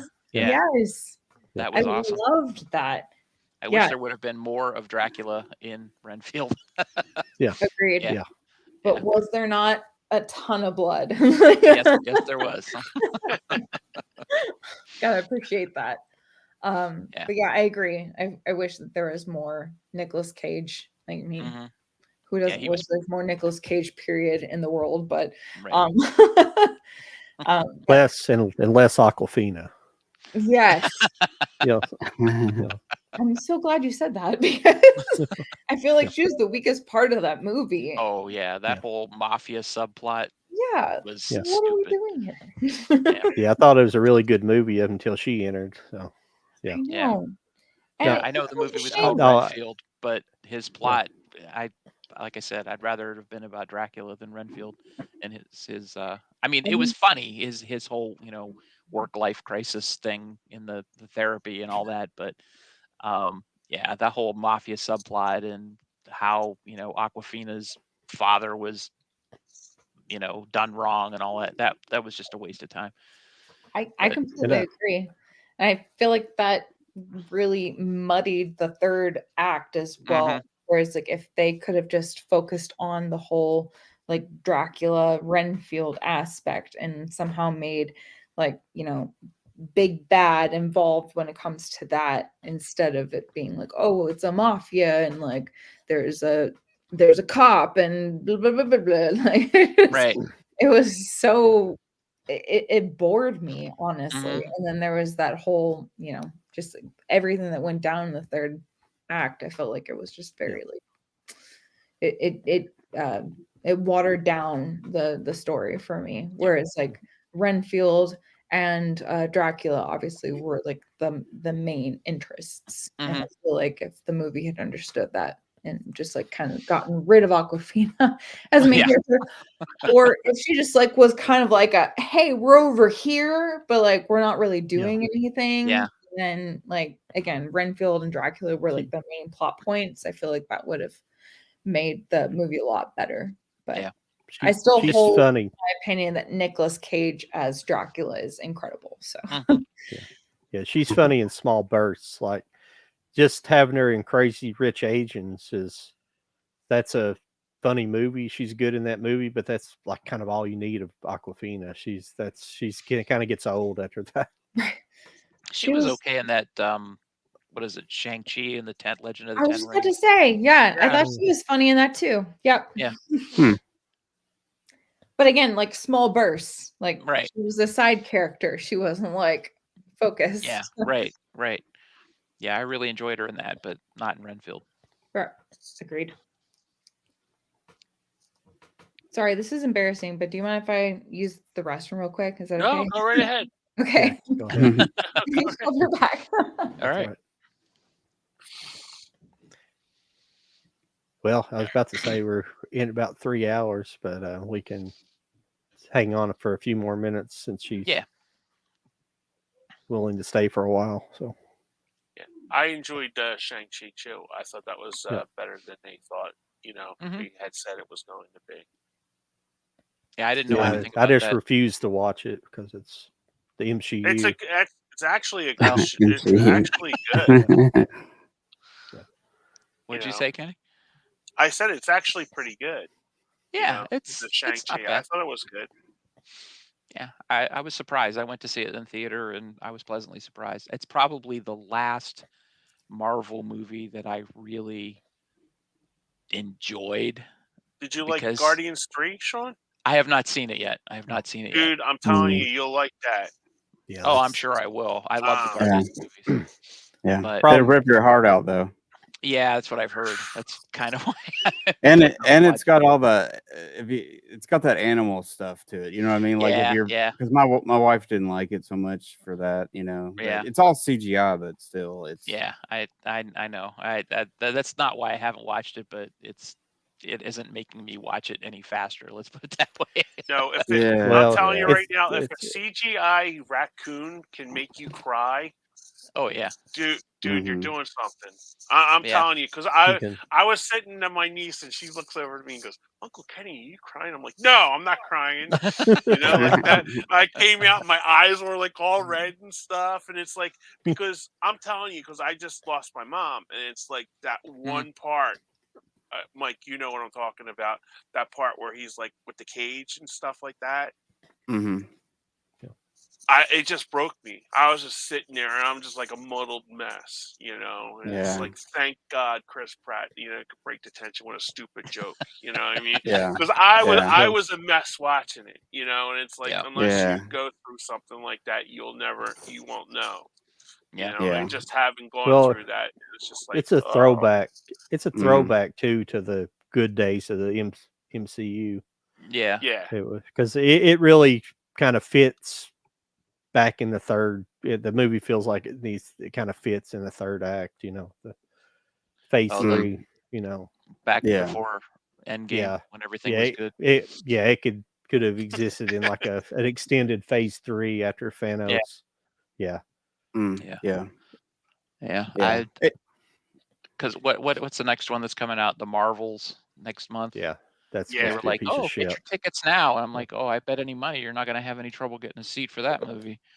Dude, they've already lost $150 million. They said on that movie. On the Marvels? Yeah, on the Marvels. A whole thing came out with the marketing. It took too long to make, and no, they were they were over budget plus all the marketing and stuff, and they said they're going to lose like $150 million on that. They had a whole bunch of them that just came out. They had a list. I should have posted. I thought I did post it on our site. You might have. I might have missed it. And it was all the DC movies that have just came out, and it was basically they all lost money. Oh Brown. What is it? Blue Beetle. That lost like $120 million. Yeah. Black Adam lost like $170 million. It was just like all of them that came down, and I'm just thinking to myself, maybe that's why they didn't do the Supergirl movie. Yeah. Or what was the one that was made? Was it Batgirl? Batgirl. They trashed it. Yeah. Yeah. Batgirl. Yeah, and they wouldn't even release it on the streaming service. I'm thinking to myself, dude, you got it made. Just put it out on the streaming service, just to recoup. Because some people will say, "Oh, it was a great movie." You know what I mean? Yeah. Well, it couldn't be any worse. Think how bad it was if they had to say that. Yeah. Well, it couldn't be any worse than Wonder Woman 84. Oh, that was terrible. Awful. Yeah. It couldn't be any worse. So put it out. Yeah. It'll come out eventually because they didn't. I mean, it's digital, so I'm sure somebody, the director or somebody, snuck copies of it. I'm sure it'll come out eventually. Yeah. Like Fantastic Four, the one they made to keep the rights that was never supposed to come out. And that's definitely better than that newest one they made a couple years ago. But it's actually not that horrible, believe it or not. No, because everybody who made it cared about it, so they tried their best. The other two aren't super great, but they look better than that movie. So my friend Steve, who was in the chat earlier, he said he wanted to clarify his statement. He said that he wasn't going to have any trouble getting to sleep tonight. That's what the comment was, but he just texted me. He says, "I want to clarify. I'm going to have nightmares this evening. Horror affects me a lot. I was enjoying the conversation." So it was tongue in cheek that he said that he was going to be able to sleep tonight with no problem. So we did not put him to sleep. Okay. That's funny. Yeah. I don't think I ever said my first. I think it was my Bloody Valentine. The original. Yeah, I don't know that my parents were watching it or something, and I saw some of it, and I don't remember it all, but I think the one I really saw first that I really liked was what do you call it? Return of the Living Dead, the 85 one. Okay. This is my favorite new zombie movie. The Dead Don't Die. Jim Jarmusch. Yeah. Oh, okay. I watched that on a plane. Yeah, I liked it. Yeah, it was pretty good. Well, I mean, this one's really good as well. Japanese, One Cut of the Dead. Mm-hmm. That's a good zombie movie. Japanese. Yeah, that can be found on Shudder as well. I think Shudder may have financed this movie, or they definitely premiered it for sure. Mm-hmm. Yeah, it's really good. It's about a filmmaker he's making a movie about zombies, and then it actually happens. It's pretty cool. Yeah. Funny.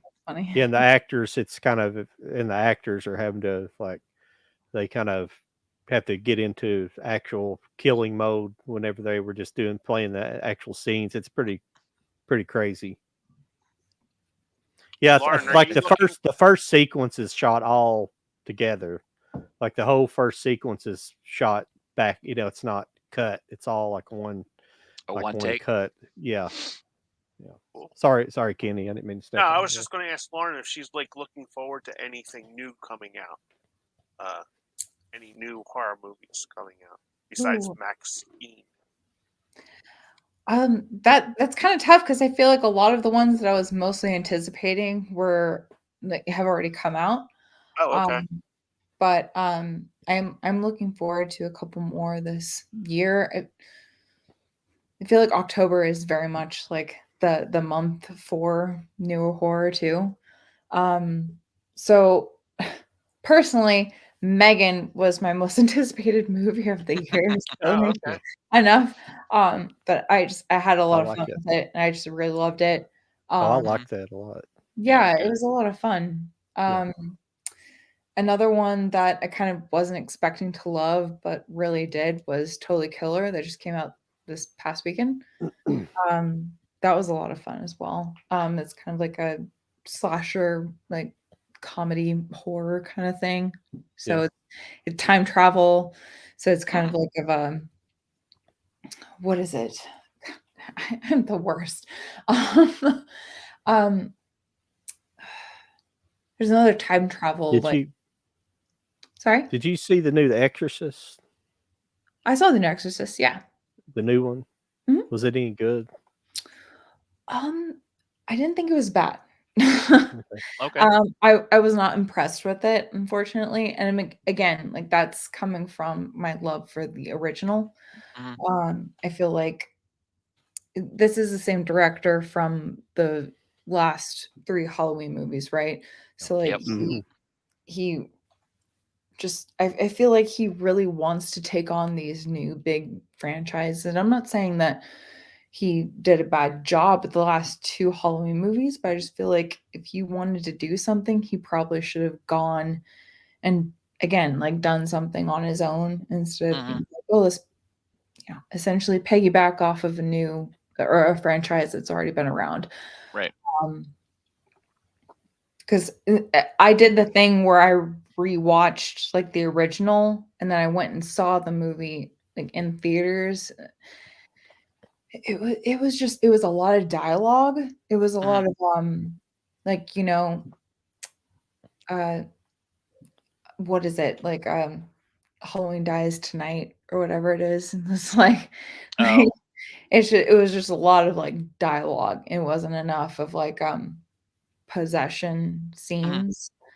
The third act I felt like was pretty interesting, but waiting for that was kind of ridiculous.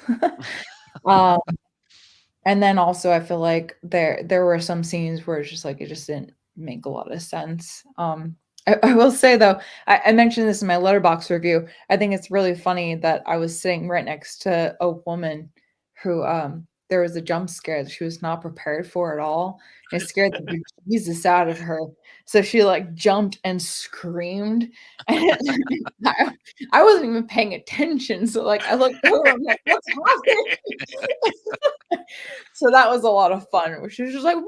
I was like, lady, what's wrong with you? Like, oh, okay. Yeah, So David Gordon Green. Yeah. That's his Whenever name. you get to sit next to someone that gets affected by a jump scare that you don't get affected by, that was a lot of fun. But yeah, I just feel like in my personal opinion, there was too much dialogue over like possession scenes. And this is coming from someone who loves the original movie. The original movie has plenty of dialogue, but it builds up to something, where I feel like in this remake, there's dialogue to fill scenes that could have been possession scenes, but they just like for some reason chose not to do that.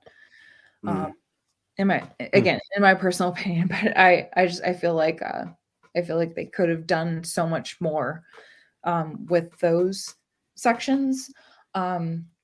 Also, just completely random, but are you guys familiar at all with Jeremy Johns on YouTube? Mm-mm. I don't think so. No. He's like kind of a big like movie reviewer. He's been doing it for about 12 years or so. I've been following him for a while. But so his review I really liked because he talks about how like the movie starts off as one type of movie where it's like, oh, there's like a children missing movie, and then the other half is like express like just possession movie, and it's just like it's very much that way where like it starts off where it's like, oh, like these girls are missing, and it's like, oh no, it's like 45 minutes, and then the rest of the movie is like, oh my god, they were possessed, and it's just like it feels like two different movies. Okay. I guess that's another criticism of mine, and again, I'm not trying to say that it's the worst movie in the world. It's just if we're trying to compare it, because again, like I love the first Exorcist movie, and you know I mentioned like The Changeling, like I love Exorcist 3. So like if I'm gonna compare those two to this movie, like it doesn't stand up to par. So I have a new one. Okay, I'm sorry. Go ahead. Sure. Oh, I was just going to say, how closely tied into the first one is the new one? Is it just sort of a tentative kind of thing? It's tentative. Okay. It's not like, oh, it's the same demon, or it's like they two girls get lost in a woods and then they come back possessed, and then they get tied up to the same chair, and then there's this giant exorcism at the end. Okay. And again, that's why I mentioned like there's too much dialogue compared to like actual possession movies, and it's like I'm sorry, I'm the worst, but it's just like the Halloween Kills, where it's like evil dies tonight, right? It was just a lot of like that kind of stuff. There's a lot of dialogue where it's like, hey, like we're gonna have to like do this, and it's like, how are we gonna do it? We're like, we're gonna do it this way, and it's like, okay, well, how are we gonna execute it? And it's just like, it was a lot of that. And I was just like, can we like get to that? Show don't tell. Show don't tell. Yeah. Because he wants to be the Kevin Smith of horror movies, I guess. Yeah. Now, Lauren, did you see The Pope's Exorcist? I did. Yeah, I did. I actually recently watched it for the first time on Netflix. Oh, okay. I haven't seen that as well. Is it pretty good? Yeah, I haven't seen that one yet. No, I was just going to ask, you like it? I actually really enjoyed it. Sadly enough, I enjoyed it more than the new Exorcism movie. Oh, okay. I just really enjoy Russell Crowe. I'm a big fan of his too. Have you guys ever seen the movie Unhinged? Yes. Where he's like the crazy guy behind the car. Because that's a great movie. He's amazing. And what I love about that is that he is so unhinged and terrifying in that movie. And then this movie, he is so warm and charming. Like he's the exact opposite character. And the fact that he can play the exact opposite like that, we already knew he was amazing, but like it just reestablishes that for me. Yeah, like where he's comforting the young priest, you know, that's working with him, you know. He has whole moment of like something happening. Yeah, and that is a very good movie. Pope's Exorcist, by the way. You haven't seen it. I really enjoyed it. I liked again like how like charming Russell Crowe was, and then he had his moments where he was like very persistent as like I'm gonna figure this out. And then the third act, like I really loved not to give anything away or anything, but like something happens to Russell Crowe's character. Yeah. So he like literally spits black out of himself, and it's just like, oh my god. Why did you take this role? This is crazy. Like Russell also had a Liam Neeson moment when he's telling the young priest, pray, pray. You know, he's just like he's just like screaming at him. And he's like, "Oh, what do you want me to do?" And he goes, "Pray, pray." And he's like What running. did I say? Really I told you. Yeah. Yeah, no, I love that too, though. We're All like, right, I'm even putting that on the before- list. Sorry. Yeah, it's really good. It's well done too. It's like Mhm. it has like sort of kind of like an Indiana Jones kind of thing too. Like you know, I appreciate that. Yeah. yeah. No, trust me, Sean. Okay. You'll like it. You know. No, I'm not doubting you. It's just I've never heard that about it, so that makes it even more interesting. So cool. Yeah. Oh, you haven't seen it yet? No, I have not. No, you Yeah. should. You should definitely, because I put it off for a while because I was like, Mhm. this is looks stupid. Like there's no way, and I just threw it on for fun one night, and I was just like, I am wholly invested in Yeah. this story. Like this is Mhm. interesting to me. See, And he's again, like like one of Russell three guys. Crowe, like he carries that movie. He really does. Like if you like his acting in any shape or form, like it's Okay. gonna be good. You're gonna enjoy He's it. one of three Okay. guys that I like watch every movie. It doesn't matter if it's bad. Yeah. Like Thor. That newest Thor was a piece of utter garbage, and I sat through it because Russell Crowe was in it. Okay. Oh yeah. So it's He Yeah. was the best like- thing in that movie. But you know what? It was like I'm thinking, okay, Russell Crowe, and then I'm like, waiting. I hear his voice, and I'm like, did this guy like get attached to a buffet all of a sudden? It was just like that was big Russell Crowe. Oh You yeah. know, I wasn't used to seeing him. Like, no, I'm a big guy too, but it was just like I wasn't used to seeing him. You know, you're thinking Gladiator. You know, Yeah. and it's just like holy shit, he's salad, Russ. No. You know, No, the fact that you said that makes me think of a Letterboxd review where it's just like beefy Russell Crowe on his little tripod. and he had when you said that he has like little T-Rex hands. You know, so he's like I was watching with my nieces, and I'm like sitting there, and I'm like, honey, I hear Russell Crowe, and she said, Uncle Kenny, there he is, right there. I'm like, that's not Russle Crowe. And then we like, girls, let's watch Gladiator. This is Russell Crowe. You know? Oh my god, that's hilarious. Yeah, but like he's just a little pitter pattering on his little life. He's just That's what I enjoying his said to my best brother. life. He's That's got all like he's doing. T-Rex hands all of a sudden. Yeah. I didn't realize that. Yeah. Well, Sorry. he gets to the church and he's just like, here, just let me take a quick shot and then let me Yeah. this is how I roll. This is what I do. Yeah, you're exactly right. I don't blame him. He's like, if I'm gonna have to interact with demons every single day, like why not Yeah. have a shot at the beginning of your work day? Yeah. What are you doing? So, but no, that's a very fun movie. So I definitely recommend it.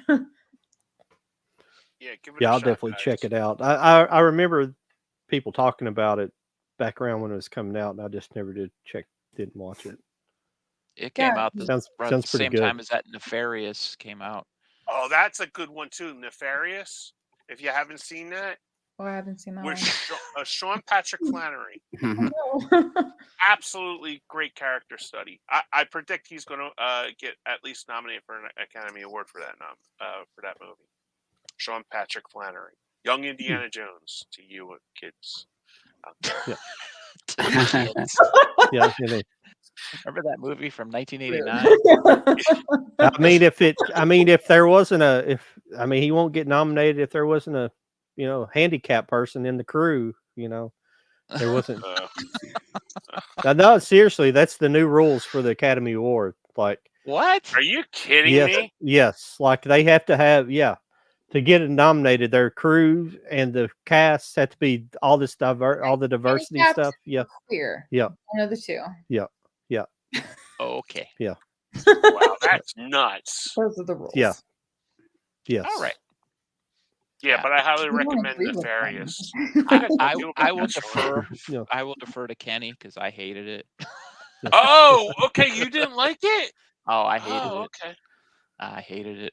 You didn't But like the little twist at the end oh, by the no, dumpster? No. Wow. no, Okay. no. You didn't think he was good in it? Oh, he was fantastic. He was absolutely the best thing about that movie. Well, the movie could be complete shit, but the performance is good, Yeah, though. he was good. Yeah, I will give it to him. His performance is good. Yeah, But he was it, scary, man. yeah, it did not save the movie for me though. I Oh, thought it okay. was a little. I thought it was very good. Yeah, no, I The performance, respect your anyway. opinion. I just did not like it at all. So I'll just say that. I'm just enjoying the banter. So. Yeah. Sorry, Lauren. It just goes off. Yeah, no, I enjoy it. I enjoy it a lot. Yeah, no, we. What'd you guys think Like, of A oh, Quiet you liked Place? it? That was terrible for me. It's like, oh, It's okay. No, I'm No, no I more right appreciate than it. anybody.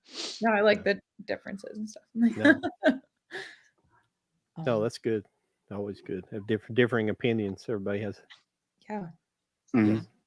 No, I was wondering, how did you guys like A Quiet Place? Because I hadn't seen it until recently, and I enjoyed it. I thought it was I a kind of a enjoyed it, modern take. It's a semi-silent movie. I think that's what's cool about it is they had to do a lot of facial emoting and things like that in their acting, and it was really I thought all the actors did a good job, even the children as well. Yeah, Yeah. I thought That it was was pretty good. excellent Yeah. premise and well executed. There was one big plot hole, but other than that, it was really, really good. A Quiet Place? Is that what? Yes. Yeah, that's really great. Can Yeah. I ask, what is the plot hole? I don't remember exactly. It has to do with that waterfall area. There's something about that. Like, why was that not a giveaway? Okay. I can't remember exactly, but that was what a lot of people picked up on. I didn't really catch it at the beginning. That it was what? Because it was about noise. Because it made noise. I think. Oh yeah. It made noise, so it like canceled out the other noise. I think so. then- Yeah. But why wouldn't it attract them if it was making noise? So I don't know. Something like that. I don't quote me on that because it's been a while. Well, since I've seen I it. mean, I would assume it would. You're not wrong. Go ahead, Lauren. I'm sorry. I was just saying you're not wrong. Like it already is making noise, so would it not like already like have them swarming all around the spot? Right. So Yeah. you're not wrong. Well, I think they're intelligent creatures, so they can probably discern like a natural feature like that in the landscape versus like and two, it's water. It's probably cold. I think they also probably detect warm-blooded creatures they can feed on. So yeah, it didn't kill the movie for me by any stretch of the imagination. Like I said, I didn't even think about it till somebody mentioned it afterwards. I really thought it was a great movie. Yeah, it was good. Oh, excuse me. Sorry. I was just saying it was good. Okay. I was just gonna bring up like the whole like the grain like section they're in, like the kind of like the children fell in. I felt like that was way more in terms of like noise. Like that made way more sense than if like, oh, like they're near a river, so they're gonna be all about like the river because they make noise. Like I feel like the quiet noises, like it was so much more impactful because it was just like it was just so quiet. Kind of like I brought up that movie, No One Will Save You. Also, like there's maybe like 2 lines of dialogue in that movie. Everything else is just like silent noise. And I feel like I saw a lot of people bring up A Quiet Place in reference to that movie, where it's just like a lot of like dialogue is like not said, it's said with the face. And I feel like that movie definitely like borrowed from A Quiet Place. Oh yeah. So I feel like when you have those moments where it's like, oh, you're by the river, like sure, like you're right that there might be like some plot holes and stuff like that where it's like, well, they would be all over the place if there's a river and they're making noise, but it's the quiet, loud noises, that really do like draw their attention. So the ones that do that, where it's like you step on a potato crisp, and you're just like, Yeah. just like it kills you inside because you're just like, oh God, I'm gonna die.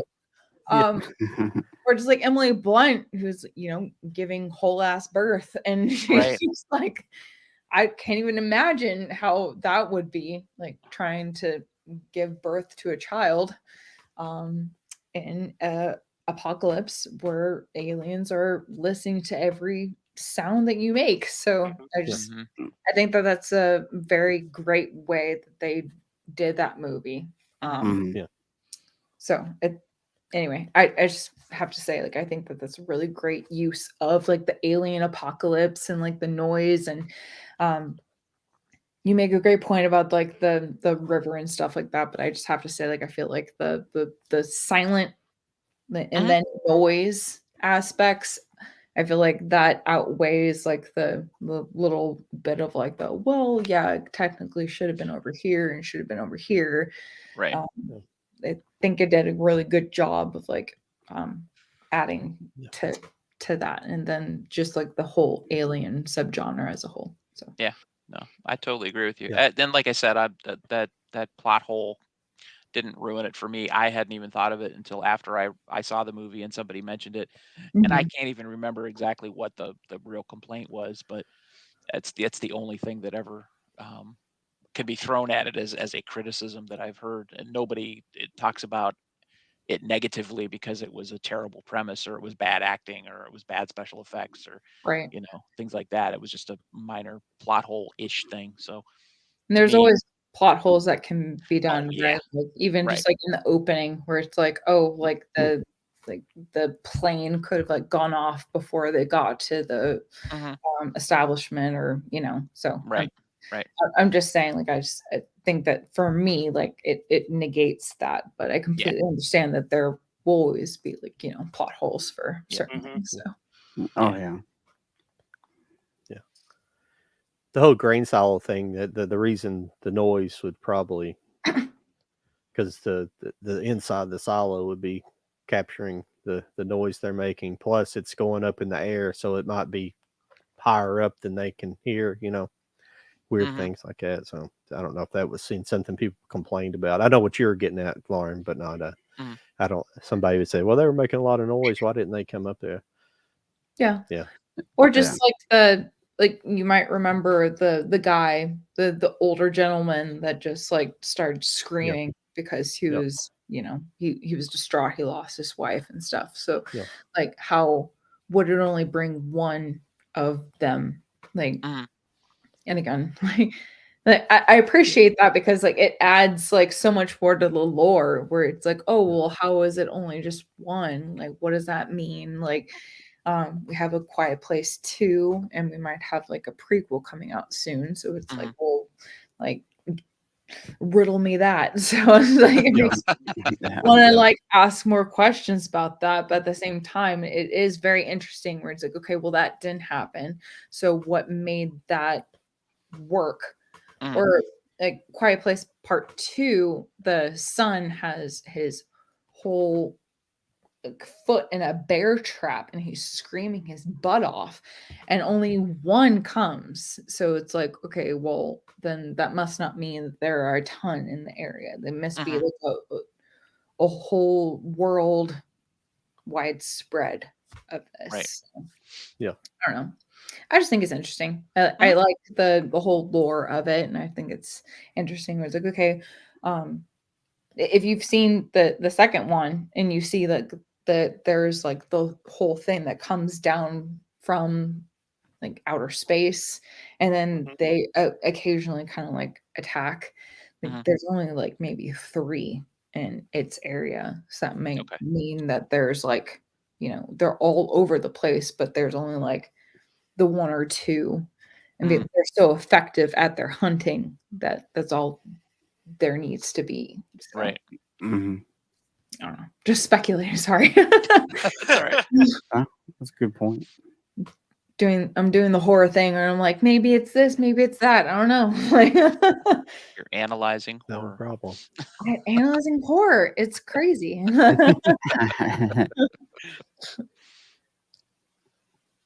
Yeah. I'm trying to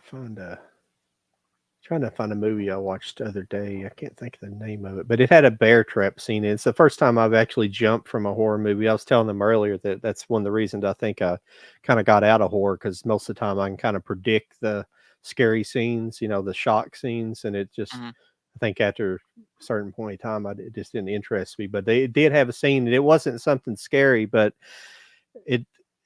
there's a girl running through the woods, and she's running from a guy, and they have bear traps set out to catch the people, and she runs by one and doesn't step in it, but it goes off, and it just like that snap, because the scene's shot like kind of at leg level through the woods while she's running, so you're getting like that point of view, and you know it's coming, it's something like it's coming, but she misses it, and it snaps, and the guy chasing her thinks it got her, but it didn't. So and that scene kind of made me jump a little bit. I don't know why, but it was just because you think it's going to get her and it don't. It's kind of a relief. I'm trying to think of the name of Yeah. Yeah. Fake out. Like it's a bear trap. Like even even if it doesn't happen, it's just like that almost happened. Like you feel it on your ankle. It's just like, oh, like it hurts. Yeah. Sorry, I live vicariously through like horror victims too, where it's just like something happens and I'm just like, oh my god, I can feel it with you. It hurts. Yeah. No, you know what one freaked me out was, did you guys ever see the movie Hostel? Yeah. Yes. No. The first one? Yeah. Yes. The scene that gets me, I ruptured my Achilles tendon. Okay. Oh, I knew you were going there. Yes. Okay, I'm not even going to say it. You guys are reacting. Oh my god. That literally gave me goosebumps up and down my arms when that scene happened. Yep. That actually happened to you. And I'm like, and then he goes, and now you can leave. Yeah. Get the hell out of here. That literally, I swear, I'm sitting here now, and it's like, it gives me goosebumps even thinking about it. I cannot watch that movie ever again because of that part. I mean, That's it was the good. only part I of that movie enjoyed that it, stuck but with me. man, that just... Yeah. So we were talking about House of Wax earlier. Achilles heels are a thing for me. I cannot like I will watch them, but Jesus, do they hurt my whole soul? Pet Cemetery. Pet Cemetery. I have yes. in my foot. That's oh yeah. Oh my god! But Pet Cemetery. When that damn cat jumps in the bathtub, my fat ass is out the door. I was scared. I swear that, because it's like all calm and there's like nothing going on. And you hear right in this. Oh, this is a true story. I watched this. I was up at 2:00. I used to be a chef, and I got home. My brother would go to West Coast Video and rent a whole bunch of movies, VHS tapes, back in the day. And Ken, new movie came out, Pet Cemetery. Oh yeah, okay. Puts it on at 2:00 in the morning. We're eating our hoagies and stuff. That literally, I just turned on hoagie. Sorry, Billy. Hoagies. Hoagie.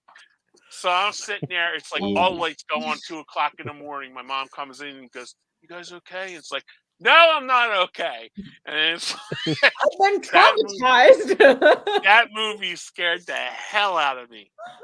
I am not lying. Man, that was unbelievable. No, Achilles heels, I can't even handle it. And you're totally right about Pet Cemetery, House of Wax, Hostel, all of those. I will say though, I think one of the funniest things about Hostel for me is that, as I said, I cannot stand Achilles heels. But the scene where he's got a ball in his, the strained ball in his mouth, and he's like vomiting among it.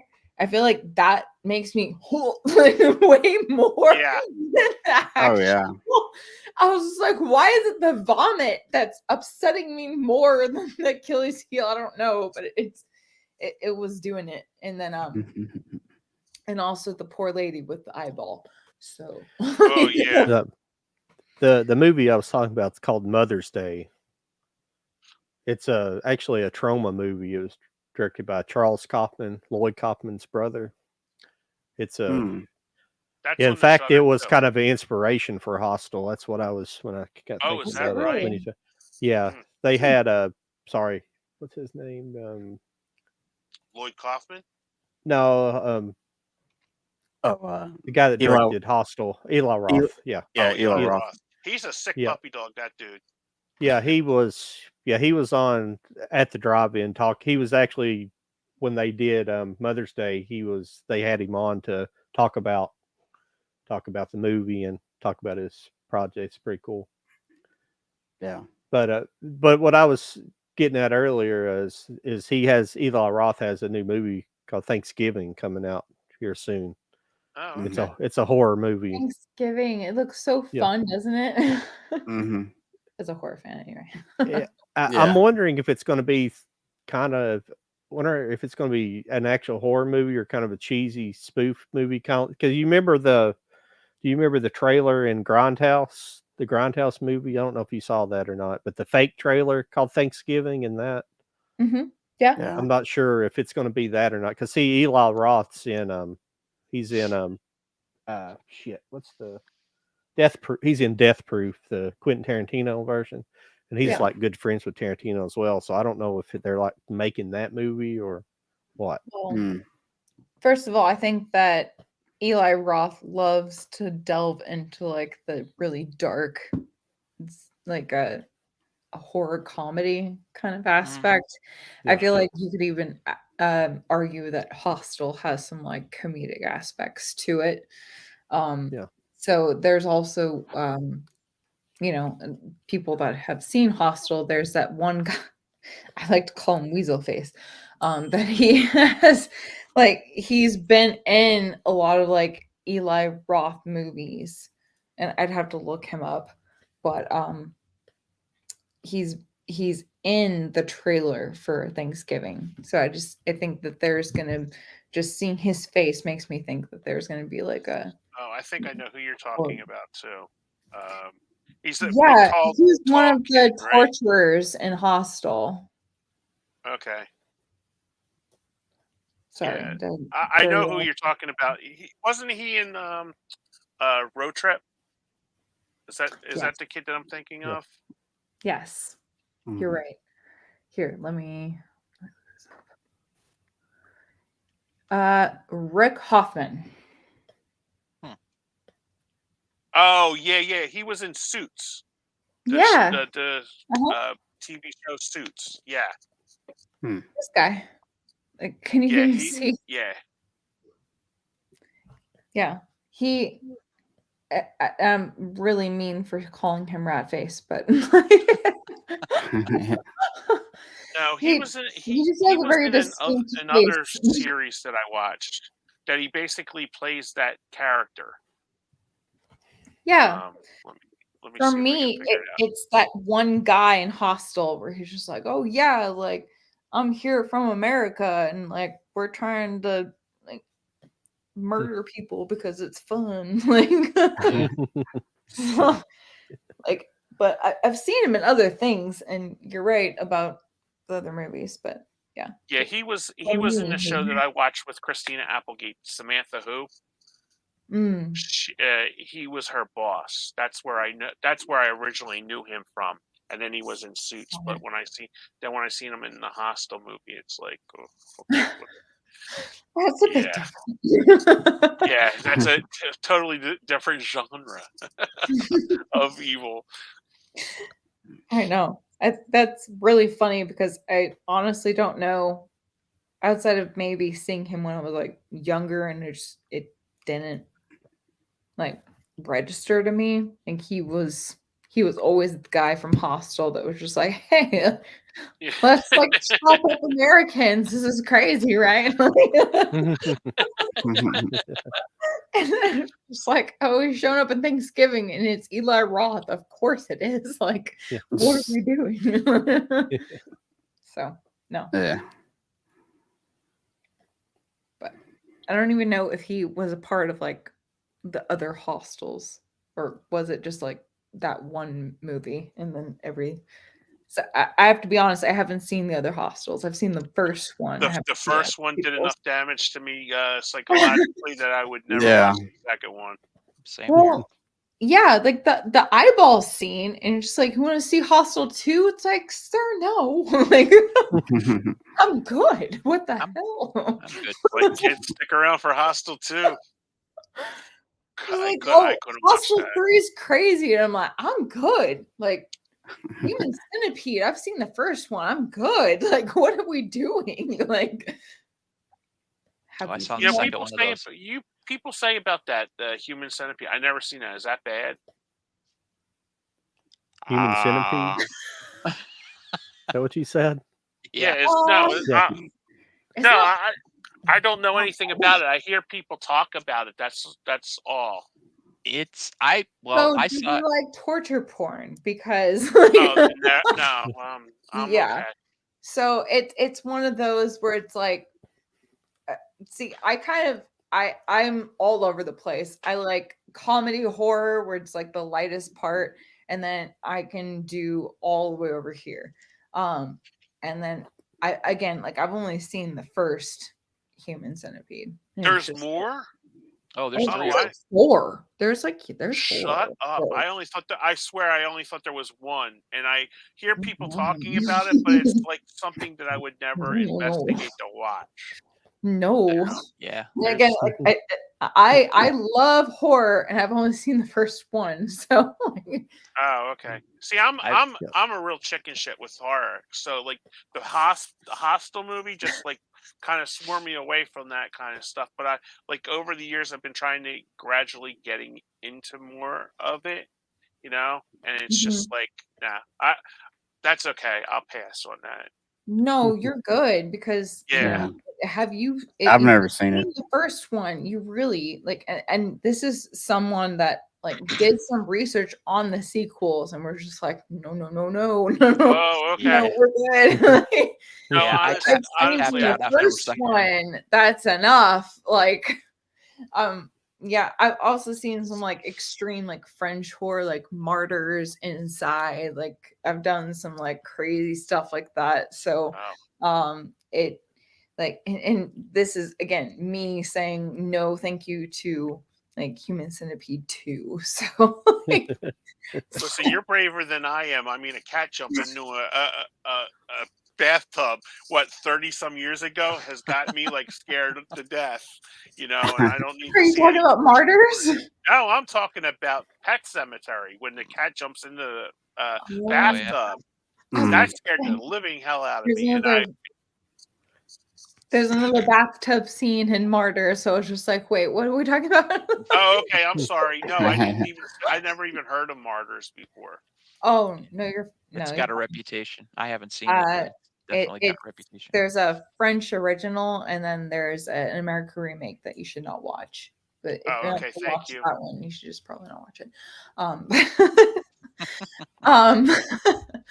But no, so I've watched Martyrs, and I've watched Inside, and that's another one. And we're not even going to try to go into that one, but like, yeah, it's very, very dark.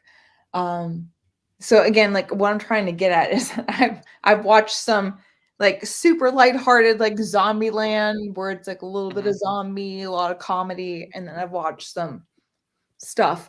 And so when I like say that I stopped at Human Centipede 1, that's when like, you should listen to me. Like, maybe not watch Human Centipede 2 because that's insane.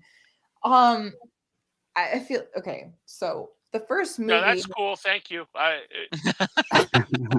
Mouth to anus sewn. Yeah. No. Repeat 3 times. I don't have to say it again. No, I mean the actual. I didn't want you to repeat it. I mean, it's repeated 3 times. Oh my god! Yeah. And they put that in a movie, right? Yeah. It's It's just I'll say this. It's the idea is creepier than what they show. They do show some stuff. I won't go into detail, but what the second one is is infected too. It's not enough that it happens, but they get infected. yeah. There's that. Yeah. My insane face. No. I'm like, No, you're not wrong. But I did sit through the second one, and I'm not proud of myself. Why were you on punishment? Well, a little backstory. I actually went to the Texas Frightmare Weekend in 2011, and they did a screening of The Human Centipede, and Dieter Laser and Tom Six, the director, were there. And I literally sat right behind them while they sort of did a Mystery Science Theater 3000 type of thing for their own movie. And they were dropping all sorts of hints and jokes and stuff. And it was very entertaining, and it made it a lot easier to sit through. Oh, okay. So I was interested in seeing how he would top it by doing the second one.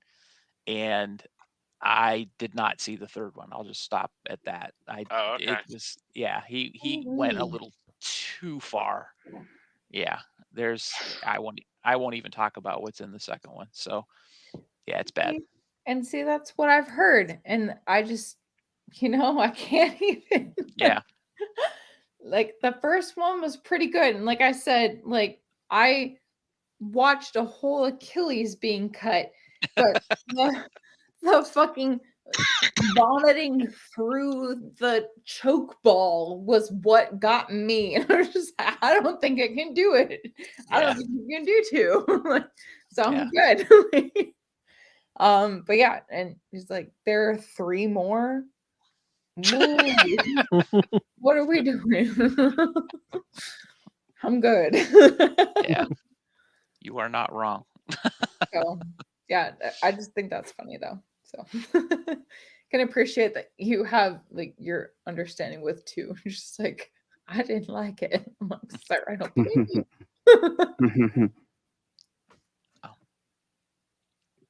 Yeah, we won't be doing a Tubi session on that, boys.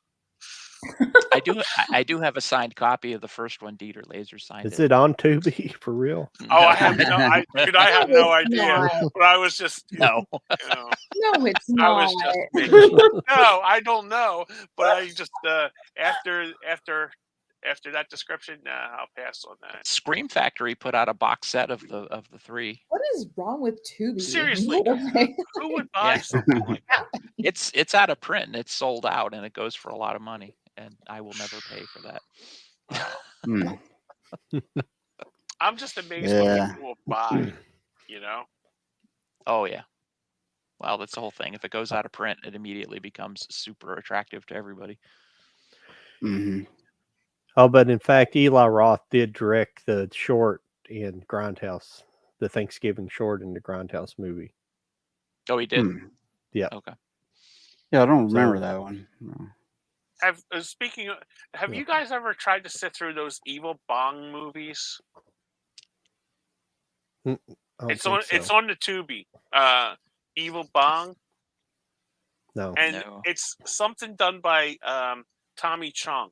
One of my friends said that he loves Cheech and Chong movies. So he goes, Kenny, you gotta watch it. You gotta check this out. I watched 15 minutes of this movie, and it's a Charles Band movie, and they're on Tubi. These movies are so stupid that you can't even sit through 15 minutes of it without your mind just exploding from the stupidity. Oh my God! How many of them are there? Dude, there's one guy that I watch on the YouTube. He has it comes in a box set that looks like a bomb. I'm not kidding you. That's hilarious. It is kind of funny, and they're all, and Lauren, they're all stacked. They're all stacked up, but I think there's 10 of them. Does it come with its own pre-made song? That's cool. It's basically in a hard box, and it's literally a bong outside of it, and you open it up sort of like a saxophone, and you pull it out like that, and they're all stacked. They're all stacked in there. Oh my God, that's crazy. It was. I wonder if you can actually use it. Yeah, I Right. was about to say, like, can we use it though? Yeah. No, I don't know. But it was Or kind of just paper. interesting to It's see just it, prop. Well, did you guys ever have the Cheech and Chong album, the very first album that comes with the quarter-pound rolling paper? My uncle Yeah. gave me that to listen to as a kid. Yeah. And my friend's brother had it. yeah, and we listen. Me and my brother listened to that like relentlessly. I didn't know what like the pot was and stuff like that, so I didn't know. I thought it was like the funny cigarettes. I thought it was like my uncle would say, "Oh, the funny cigarettes." So I was just thinking of like the Pall Mall or the Camels my aunt and uncle smoked on the porch as a kid, So I used to go to my uncle. I'm like, "Uncle Jim, Uncle and Aunt Pat are smoking the funny cigarettes, right?" And he's like, "Yup." Funny cigarette. Just like that, just like that. But I had no idea. I mean, I was like 7 or 8. Back then you had Those no crazy clue what. ones. Yeah, you had Mhm. no. He would just call them the funny cigarettes. He didn't, So cute. That's funny. stupid. Funny cigarette. But Wacky tobacco. I Wacky didn't even tobacco. hear that Yeah. until I was adult. But I was just like, especially like in high school, it's like they're like, "Hey, you want some of the pot?" I'm like, "Is that the funny cigarettes?" Sorry, I'm a little like I've never done any of that stuff because I was always that's so cute. I was always an athlete in school, Well, so I wacky never tobacco. wacky tobacco. Okay, sorry. That's from The Simpsons. That's the first time I heard that. Was Homer Simpson called it that? Wacky tobacco. Oh yeah. Yeah. Yeah, the funny cigarettes. But I used to watch the Cheech and Chong movie like way before I smoked. Like when I was in high school, I didn't smoke in high school, and I used to rent it and watch it. I always liked it. Like I finally caught up to getting the joke, I guess. Yeah, I like the Cheech and Chong movies. I like them. They're fun. Yeah. Yeah. The first one's great. Yeah, the next two are not bad too. Yeah. Yeah. Nice Dreams. But all Cheech and Chong movies, they kind of start out strong and then they kind of trail off. Mm-hmm. I guess it's kind of like being stoned. Because the audience it starts off falls strong and it's toward the like, end of Yeah. You wander off. Yeah. I appreciate this. No. I independently found cannabis on my own.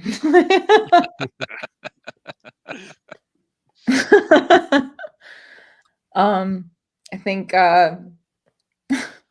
what is it? That one movie, like what is it? Shit.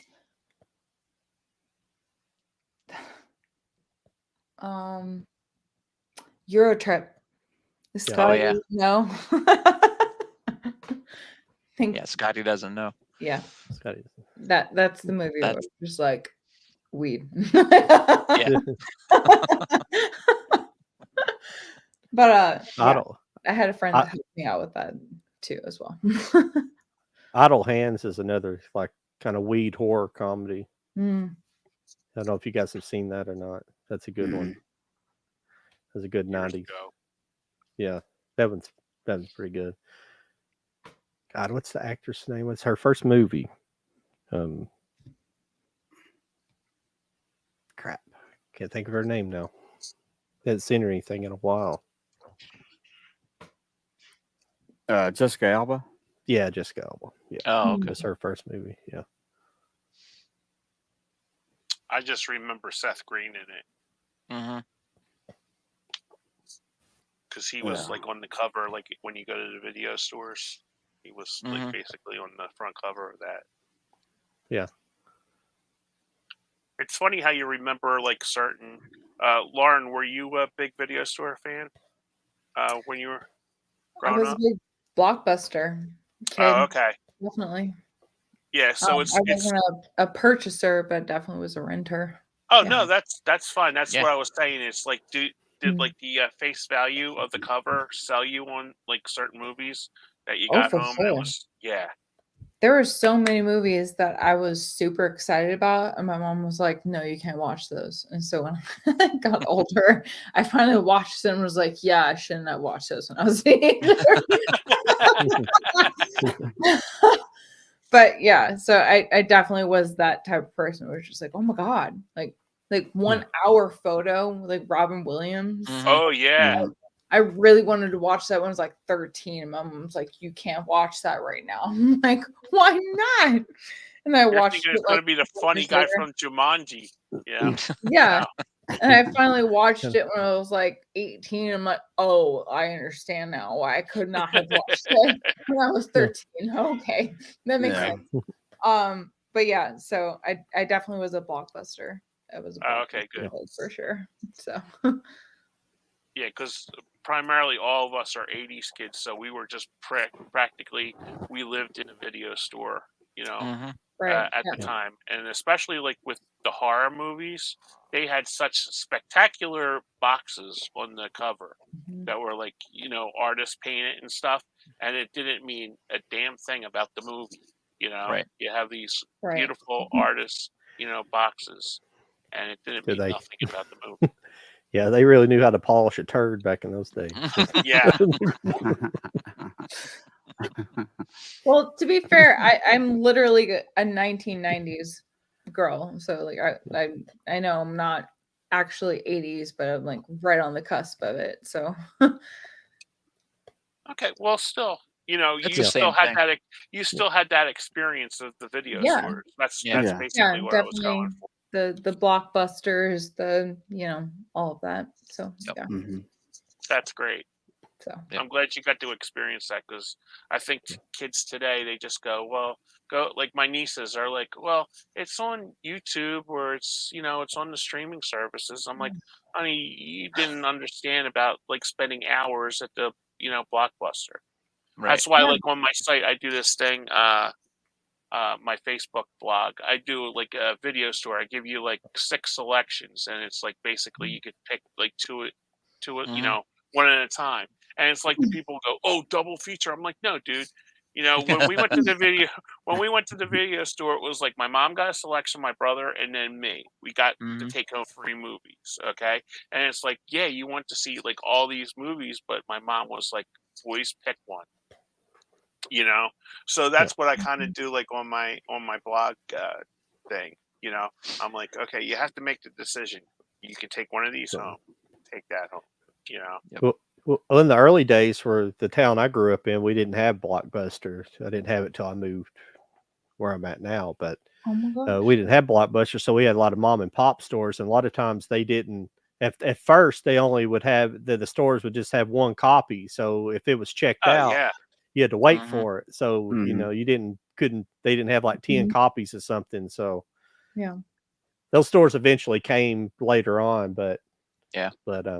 if you I remember having to wait on it and then wait on it and wait on it or reserve it and then you eventually Mhm. got it. And yeah.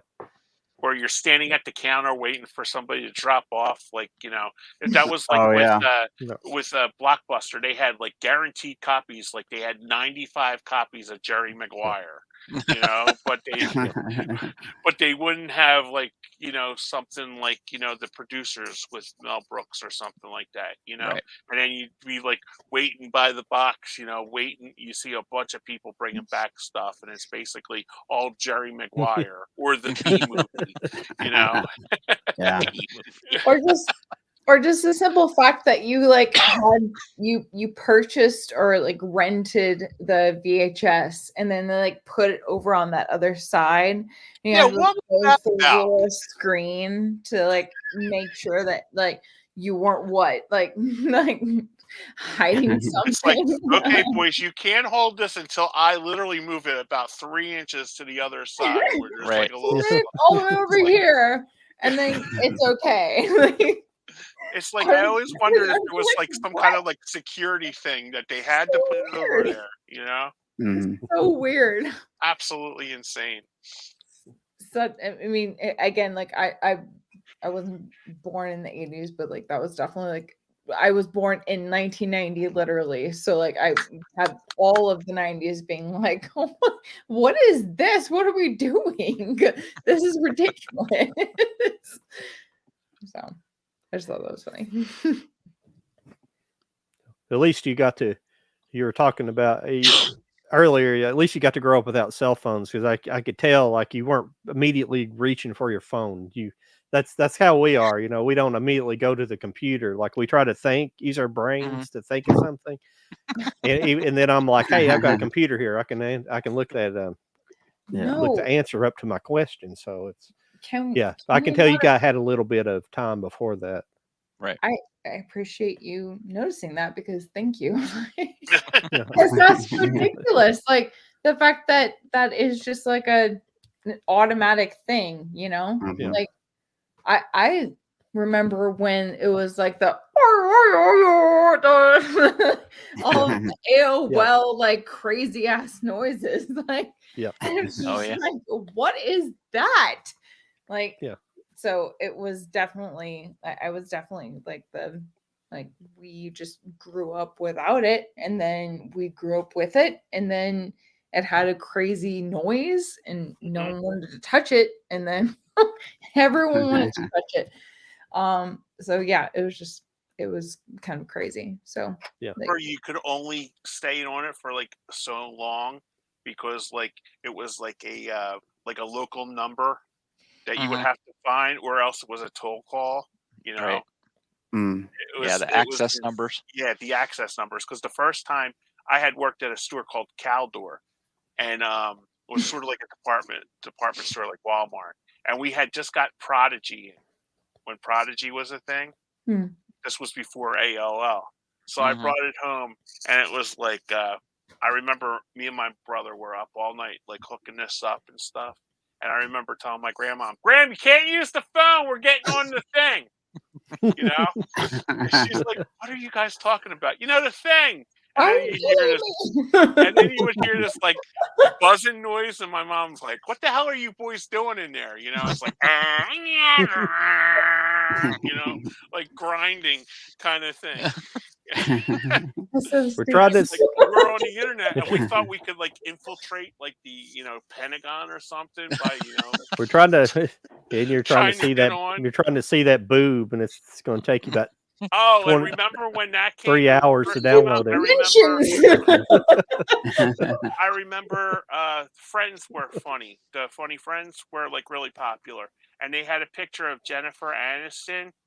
That was like my brother, like it was my brother's computer. It was like his screensaver.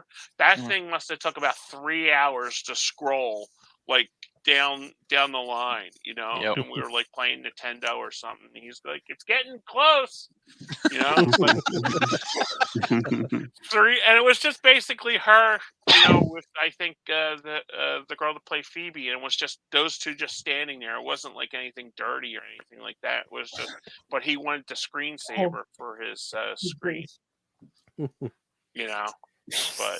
those were the days. Those were the days. 3 hours. I never forget it. It literally took 3 hours. The stuff you remember. Right. Not interrupting. Yes. I guess you're living in an all right society when porn drives all the technical innovations. What is that cackle? What are you doing? We weren't even looking for that. Sorry. We were just. I can control myself. What was that cackle? You're crazy. I'm controlled. Oh, and there's. You can probably understand the messages I send you now, because I just like to make people laugh, little one-liner stuff like that. So you can understand that. And I'm a little perverted, so at the same time, so. Oh my God. But I'm not a simp, so I'm not going to simp. So.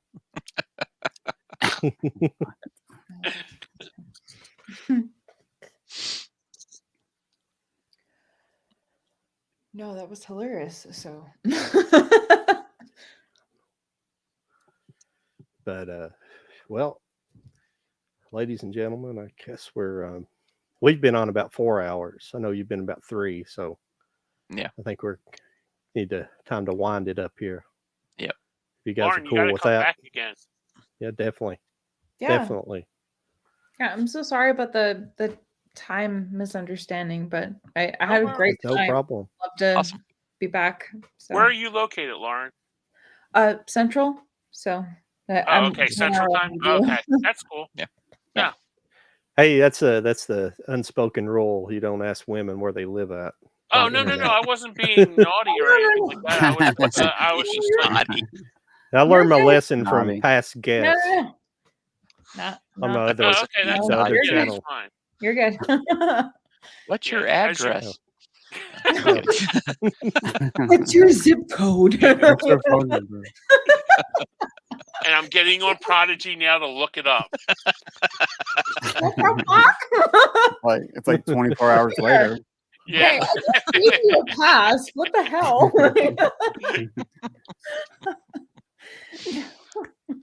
You're on No. Prodigies. You I didn't have had- enough I had time a to lot of completely fun, move so to a new you guys- location before you got the information. Yeah.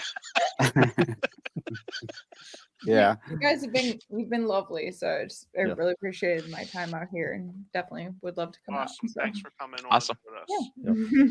Yeah. If Hope we weren't too much, like siding. So much. I'm so upset. So Yeah. upset. Definitely.